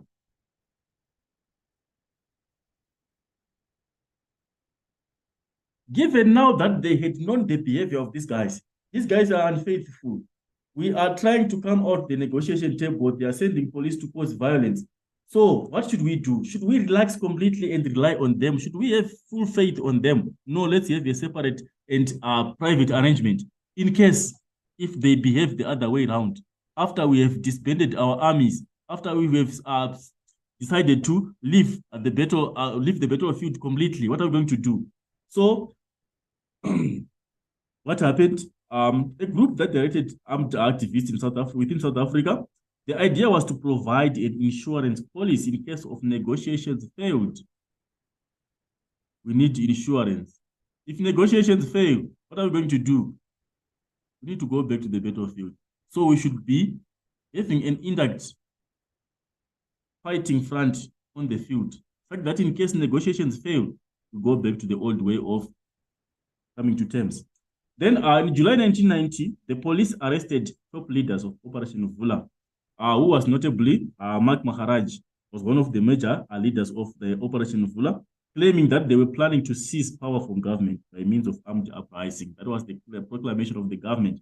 And charges against the leaders of Operation Vula were eventually dropped, and these jailed members were released. Because we were going for a negotiation table, now we are arresting some of our members again. Then should we go to negotiations if you don't release them? Release them so that we can continue with the negotiations. Right. Then we go to August 1990. Right. That was in May 1990. Let's go to August.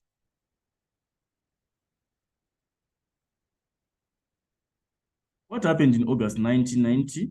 Right. The ANC government met again, and this time they produced what was called the Pretoria Minutes. That was the document which was drafted after the negotiated settlement here. In terms of this agreement, de Klerk government promised to release all political prisoners, indemnify returning exiles from prosecution for political offenses, and in return, ANC agreed to suspend armed struggle with immediate effect, which was an act of good faith to show commitment to peace negotiations. The National Party also agreed to suspend state of emergency, which was a compromise by both the role players. So we are seeing in this instance here, the both players have compromised. The government has promised to release political prisoners, to indemnify returning exiles.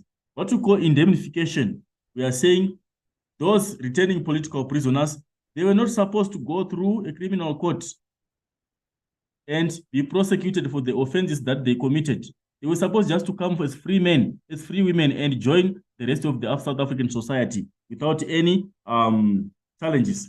And also, the ANC in good faith agreed to suspend the armed struggle. Given that they had Operation Vula, they now agreed that no, we are now seizing Operation Vula, which was an act of good faith. They were acting in the belief that we wanted now to negotiate and take the country to another level. We need to move to democracy. Then what happened after that? There was also an accord which we also need to note. There was a National Peace Accord which was signed by 27 political organizations. Among us, the active South African organizations, they came together to sign a National Peace Accord to guarantee that there was going to be peace in South Africa. Violent events were supposed to be seized. Political parties were not supposed to still uphold the armed struggle. They were supposed to seize. They were supposed to seize the gunfire and resort to negotiation process. So they signed what was called the National Peace Accord. It's also one of the very most important events that happened through the negotiation process. The National Peace Accord, which was signed by 27 political organizations. Right. Which is also termed the Goldstone Commission. Right. Then we go to the to 20 December 1991. Right. 20 December 1991, what happened on the 20th of December 1991? Right, there was what was called the CODESA 1. The CODESA here, which is an acronym for a convention for a democratic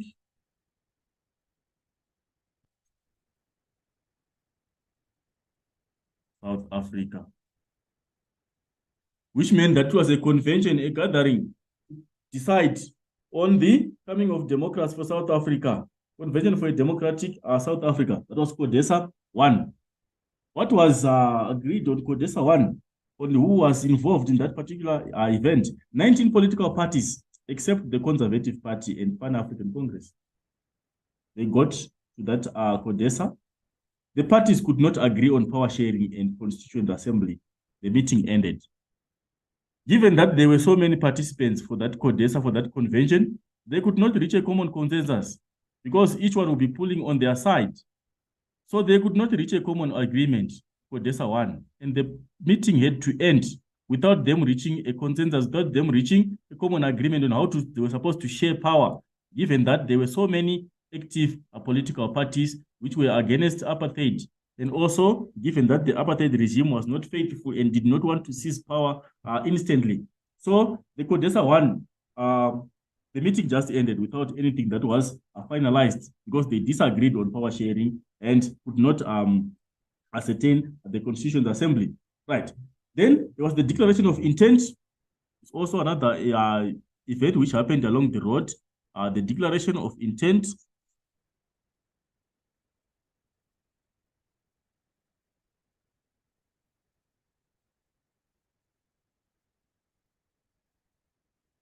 Right, what happened on the Declaration of Intent? The parties, they agreed to draw up a new constitution and interim government. They agreed that there was supposed to be a new constitution governing the country. Instead of us following the national party government, let's adopt a new constitution which is going to be used to govern the country. And also to adopt an interim government, a transitional government which was going to act as we wait to finish the negotiation process and come out with a democratically elected government. Right. Then also there was, this is one of the events, there was a referendum, the whites referendum.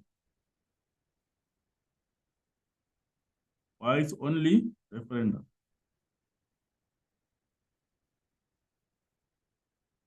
Right, in a referendum, what happens is people vote. It's a vote yes or no towards a particular event to happen. Should we continue with negotiations? A question to the whites. Yes or no, should we keep negotiating with these black political parties? It was a whites-only referendum, a decisive referendum, which was only for the whites to test the feel of the whites. How were they reacting to the negotiation process? Were they happy? Or were they frustrated with the process? Did they want to seize power to the blacks? Or did they want to have a power sharing deal with the blacks? So what happened? De Klerk tested white opinion after losing 3 by-elections to the Conservative Party. He was losing to the other white party.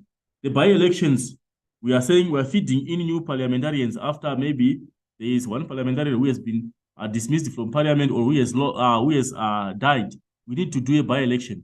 So those by-elections were coming now in the favor of the Communist Party. So de Klerk wanted to test if the white people were still loyal to him. And he wanted to test, you have a feel of how they were reacting to his rule. So he did the whites-only referendum. And what was the result? The result was a landslide yes. The whites, they agreed that, no, let's go to the negotiation table. We are tired of this apartheid thing. We are tired of being made the West people on earth because of the segregatory practices. So they said yes. And negotiations continued because they voted yes for the referendum. They said negotiations should continue. Then what was supposed to happen? After the referendum, there was now CODESA 2. Given that the first CODESA failed, there was now a new convention for a democratic South Africa, which was CODESA 2, right, which happened on the 2nd of May. That was in 1992. What happened during this CODESA? Now they have come to the discussion table. They want to finalize issues regarding the democracy of the country. Right, the CODESA 2 did not last because of violence and inability of parties to agree on power sharing. Again, you are seeing the incoming of violence to the negotiation process.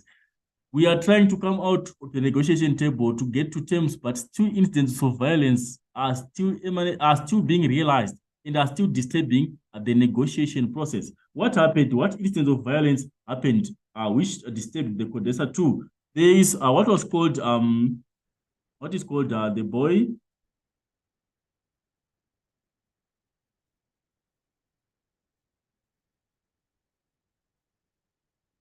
Boypatong massacre. Right, the Boypatong massacre, what was it about? It was an influence of a third party, a third force. What we're calling a third force here, we're saying it's any force which is not ANC or the National Party. Any external force outside the negotiation process which is coming to interfere with the negotiation process. That was a third force. Right. The Boypatong massacre, what happened? It happened on the 17th June.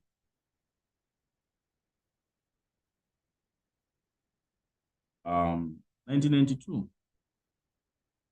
People have chose to gather on the 2nd of May, while they are still negotiating and they haven't reached the conclusion. On the 17th of June, there is violence. Right, what happened in this incident here? The Joe Slovo informal settlement in Boypatong, outside Fernaken, was attacked by a group of about 300 armed men from Pamadala Hostel in nearby Sebokeng. These guys who attacked the Boypatong, who caused this massacre, they were affiliated to the Inkatha Freedom Party. Why we're saying the third party, they were affiliating to the Inkatha Freedom Party. They were not from the ANC or from the National Party. They were not sent by the government. They were not sent by the ANC, but they were affiliating to another different organization, which was the Inkatha Freedom Party. And what was their motive? Why did they cause this massacre during the negotiation process? Right, the observers who witnessed this, they suspected that the attack was aimed to undermine the negotiation between ANC and the National Party. They wanted to disturb the negotiations that were taking place. They were not happy with the negotiation. They didn't want the realization of results from the negotiation process of CODESA 2. So they chose to disturb it by causing a massacre. And what happened to that? Now we're talking of violence disturbing the negotiation process. And what happened to that? What was the reaction? ANC withdrew from negotiations. The ANC was blaming the National Party for the attacks. Given that the ANC was not very sure of the sincerity of the government in negotiation, they thought maybe the government wanted to make them think that it's a third party, while it's the third force, while it is sponsored by the government to disturb the negotiation process. And again, on the 7th of September, there was the other instance of violence which also happened, which is termed the Bisho massacre. The Bisho massacre happened on the 7th of September. That was 1992. What was this again? It's another spate of violence which is disturbing the negotiation process. ANC was withdrawn because there's this Sebokeng incident, the Boypatong massacre. Now there's the Bisho massacre again. When did it happen? What happened on that particular event? Right. This Bisho here was the then nominally independent homeland of Ciskei in the Eastern Cape. Those homelands where Black people were supposed to stay. So there was an incident of violence which happened in the Bisho homeland of Ciskei in the Eastern Cape. Who was massacred and what happened? Right. We are told that 28 ANC supporters and one soldier were shot dead by the Ciskei Defense Force during a protest when they attempted to enter the Bisho, demanding the incorporation of Ciskei into South Africa during the final years of apartheid. They wanted to incorporate the homeland to the South African Republic, because remember, the government was adopting a policy of homelands being independent on their own. They were made to decide on their affairs. So they were not happy with the fact that they were discriminating the homelands and making them depend on their own, yet they did not have any form of sustaining funding. So they were demonstrating against that. They wanted the homeland to be incorporated back to the South African Republic. But however, the reaction by the forces, they shot and killed 28 ANC supporters in the instance, which also disturbed the ongoing negotiation process. And what was the reaction again by ANC? Right. We are also told that ANC are called for rolling mass action. This is a source of conflict. They are influencing people to do widespread demonstrations. They are influencing people to go astray and try to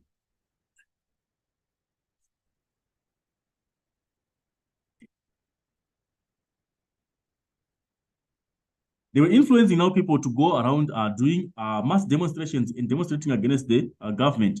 They were now trying to go back to the defiance campaign incidents. They were trying to use those strategies of influencing people to do widespread demonstrations. So in Joburg, about 25,000 people marched against the racial segregation. And as a result, this sustained resistance imposed pressure on the government. They wanted now the government to succumb to pressure. They were now pushing the government to compromise. They wanted the government to accept some of what they were suggesting in the discussions, in the negotiations. They wanted now to force the government to accept some of those prescriptions that they were pushing for. Then let's go to the record of understanding of 26 September 1992. The record of understanding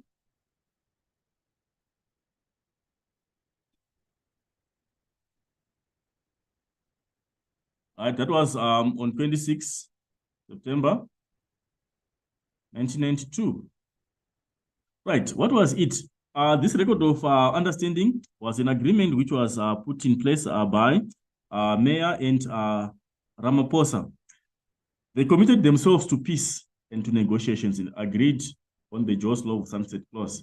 They wanted the parties to resume negotiations by them being representatives of the ANC and the National Party. They came to agree on each other so that they would settle down and try to have peace on the ground and also try to make the negotiation process go ahead.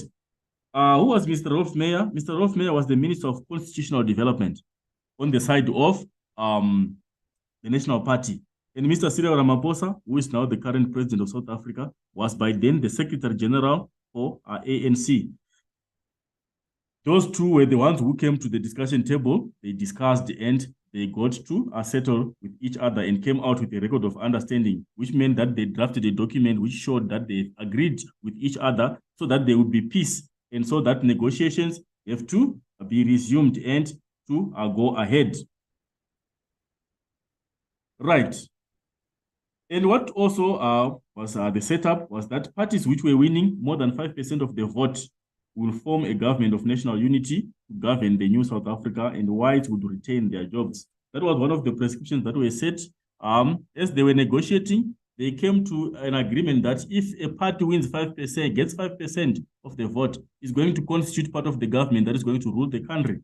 And right, let's go to the multi-party negotiations, which resumed at the World Trade Center. Right, there was a multi-party negotiation event which resumed.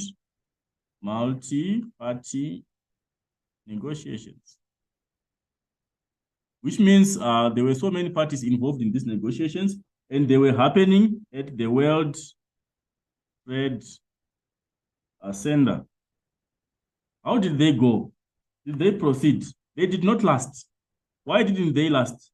There was this right wing, the AWB, which was the Afrikaner right wing. What to call the right wing, we are looking at those who use the militant approach to solve problems. They don't rely on negotiations. They don't want negotiations. They rely on violence. They resort to violent ways of solving problems. So this right wing, which was affiliating to the Afrikaner, they came to disturb that negotiation process. That was on the 25th of June, 1993. What did they do? They came with an armored vehicle to the World Trade Center. In armored vehicle, we're looking at those army vehicles which are bulletproof, those are resistant those hardened resistant armored vehicles which are used for the war. So what they would do was they stormed the World Trade Center with an armored vehicle. They crashed through the window, the front window, the discussion building, and they took over the negotiation chamber. So which meant there was no more negotiation. There are armored people who have come to the venue. They've come violently. They did not use the formal channel of getting into the venue. They even smashed the walls and got into the venue with their armored vehicle, which is showing an impression of a violent attack on the negotiation process. So the negotiation process did not go. It's an incident of violence and a disturbance along the way, the negotiation process. Then also let's go quickly to look at what happened to Chris Hani. We've talked about Chris Hani, who was the militant, who was part of the, was a chief in the armed wing of the ANC Omkondo Esizwe. Right, Chris Hani was assassinated. That was on the 10th of April in 1993. Right, 10th of April 1993, South Africa lost one of its prominent heroes in the name of Chris Hani, who was assassinated. It is also assumed that he was assassinated by the right wing, who was a Polish immigrant who was called Janusz Wallace. Right, that was on the 10th of April, 10 April 1993. That was when Chris Hani was assassinated. He was assassinated at his home in Don Park. That is in Boksburg. He was just assassinated out of his car at his house in Boksburg, in Don Park. And the guy who was behind the assassination was from Poland. He was a Polish immigrant who was called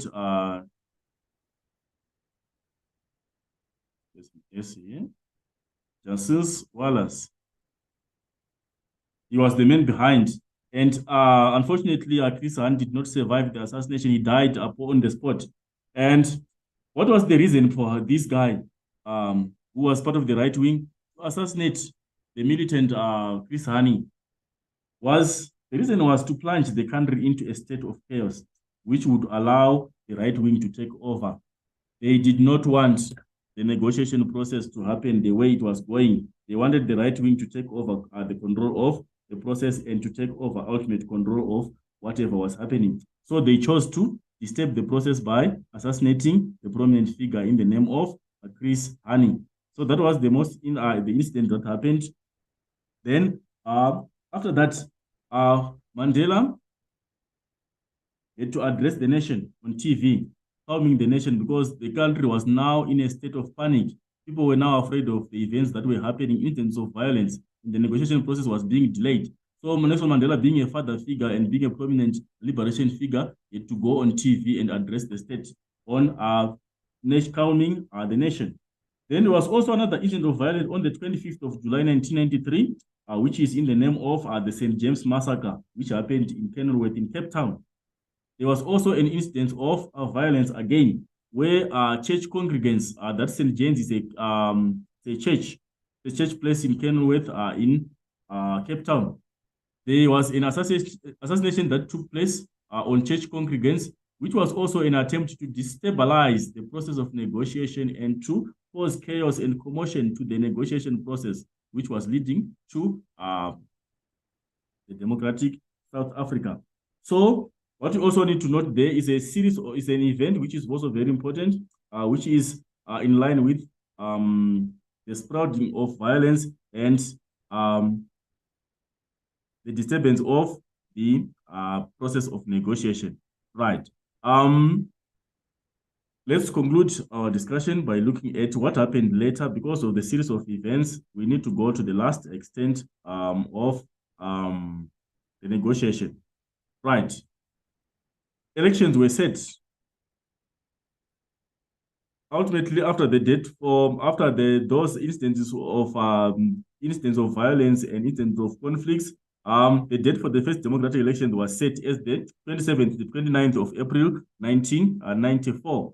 They later on agreed that on the 27th to the 29th of April, there should be the general elections, which will lead South Africa to a democratic country. Right. But besides the deaths being said, there were also incidents of violence that took place during the elections.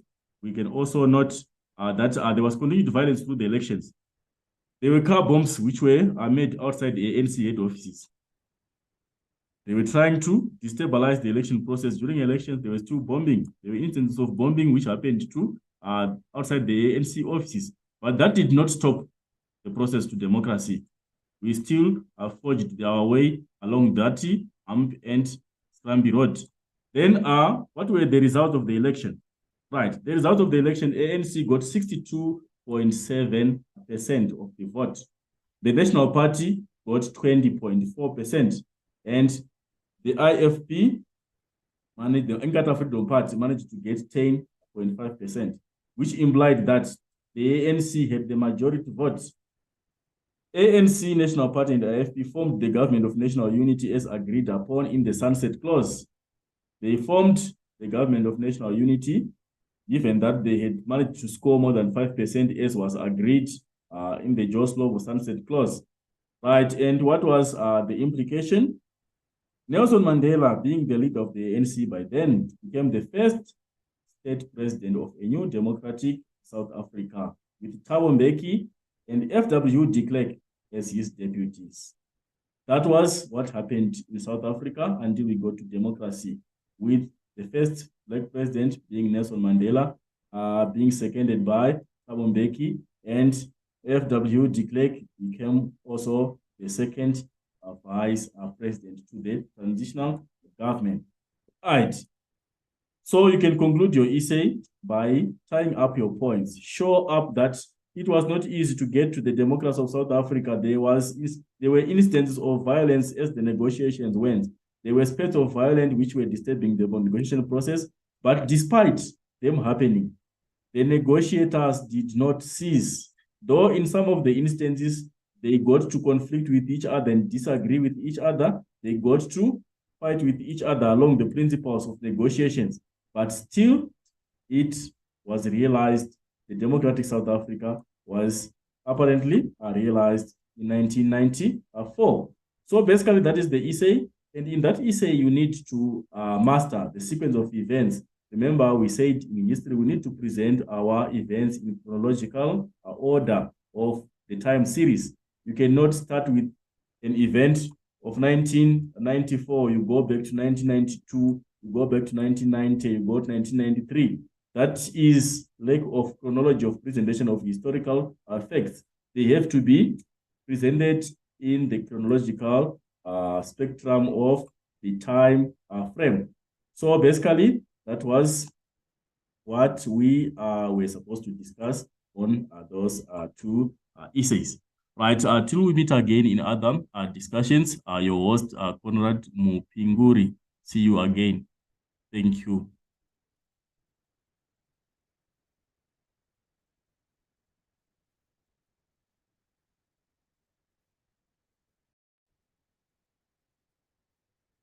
Hello, great hopes. Welcome to the discussion session for History Paper 2, November 2023. So I'm going to deal with source-based questions. So in source-based questions, you have civil resistance, the coming of democracy to South Africa, and the coming to terms with the past. Then we also have the end of the Cold War and a new world order from 1989 to present. So we are going to be using the sources. So in this case, for question 1D, we do have source 1A rather. The first source is actually source 1A. It is an article published in the Namibian newspaper on the 6th of December, that is in 1985. It explains the event unfolding during the conference launch of the Congress of South African Trade Unions, which is also known as COSATU. It also describes COSATU's role as a labor movement. So going back to the question paper, we look at the first question. All right, the first question, it actually reads study source A. We assume that you would have studied source A, you read the source before you attempt any questions. So the first question would read, why, according to the source, did the newly launched COSATU threaten to call for a national strike? So if we refer back to our source, that is in paragraph number 1, you would actually go to line number 6. So let's go to line number 6. 1, 2, 3, 4, 5, 6. So we'll start it with from here. So I'm going to highlight where we take our answer from.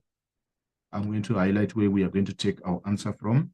So it starts by saying leaders of the new super federation have already threatened to call for a national strike.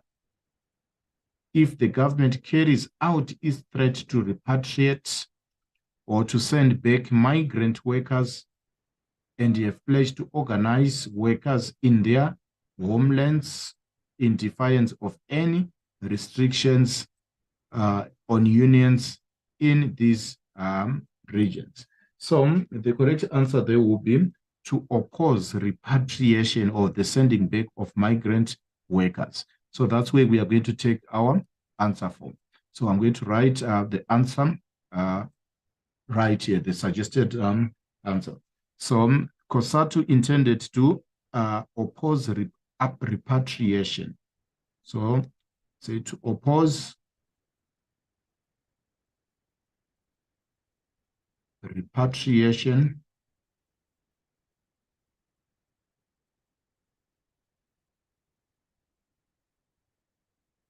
of migrant workers.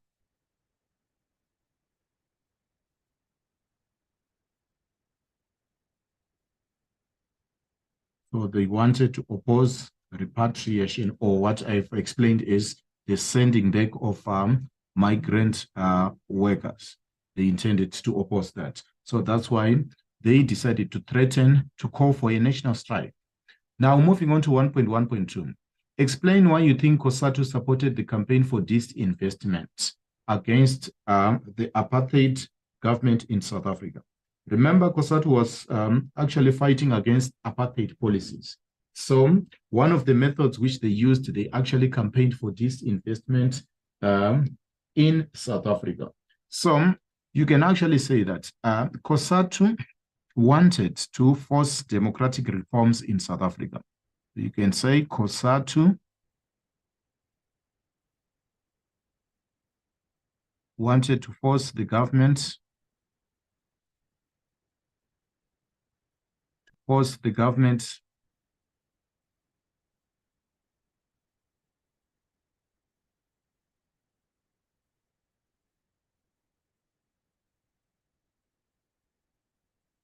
end apartheid.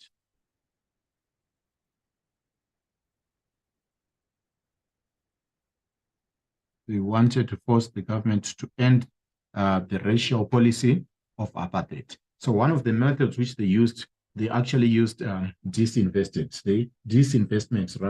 They actually campaigned for disinvestment in South Africa. Disinvestment is when you encourage companies to pull out their investments from a particular country. So it's a method which can be used to achieve a political goal. Now, moving on to the next question, which is next 1.1.3. It actually reads, define the term nationalization in your own words. So if you look at these two questions, they do not necessarily require you to refer to the source. They require you to define using your own words. So when we define a word, we actually explain our own understanding of the word, the word. So nationalization, it can be referred to the transfer of ownership. The transfer of ownership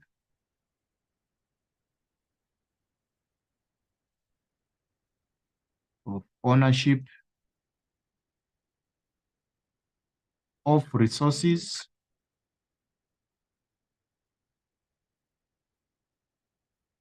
the transfer of ownership of resources, or you can say of industry. It can be industry, whether it's primary, secondary, or even tertiary, of industry, the transfer of ownership of resources or industry to the state or to the government. To the state or government. Or just write it in short here, or government. So the transfer of ownership of resources or industry to the state or government is actually referred to as nationalization. it is when resources are controlled by the government instead of them being in private hands. So that is what we actually call nationalization. It is when a government controls resources or when a government controls the industry. It can be the farming industry, it can be the manufacturing industry, or even the tertiary industry, which is also known as what? As commerce. Now let's go to 1.1.4. What is implied by the statement that if COSATU was committed to one person, one vote in a unitary South Africa in the context of its role as a labor movement? So what we are saying is that COSATU wanted a democratic South Africa. That was their aim. COSATU wanted a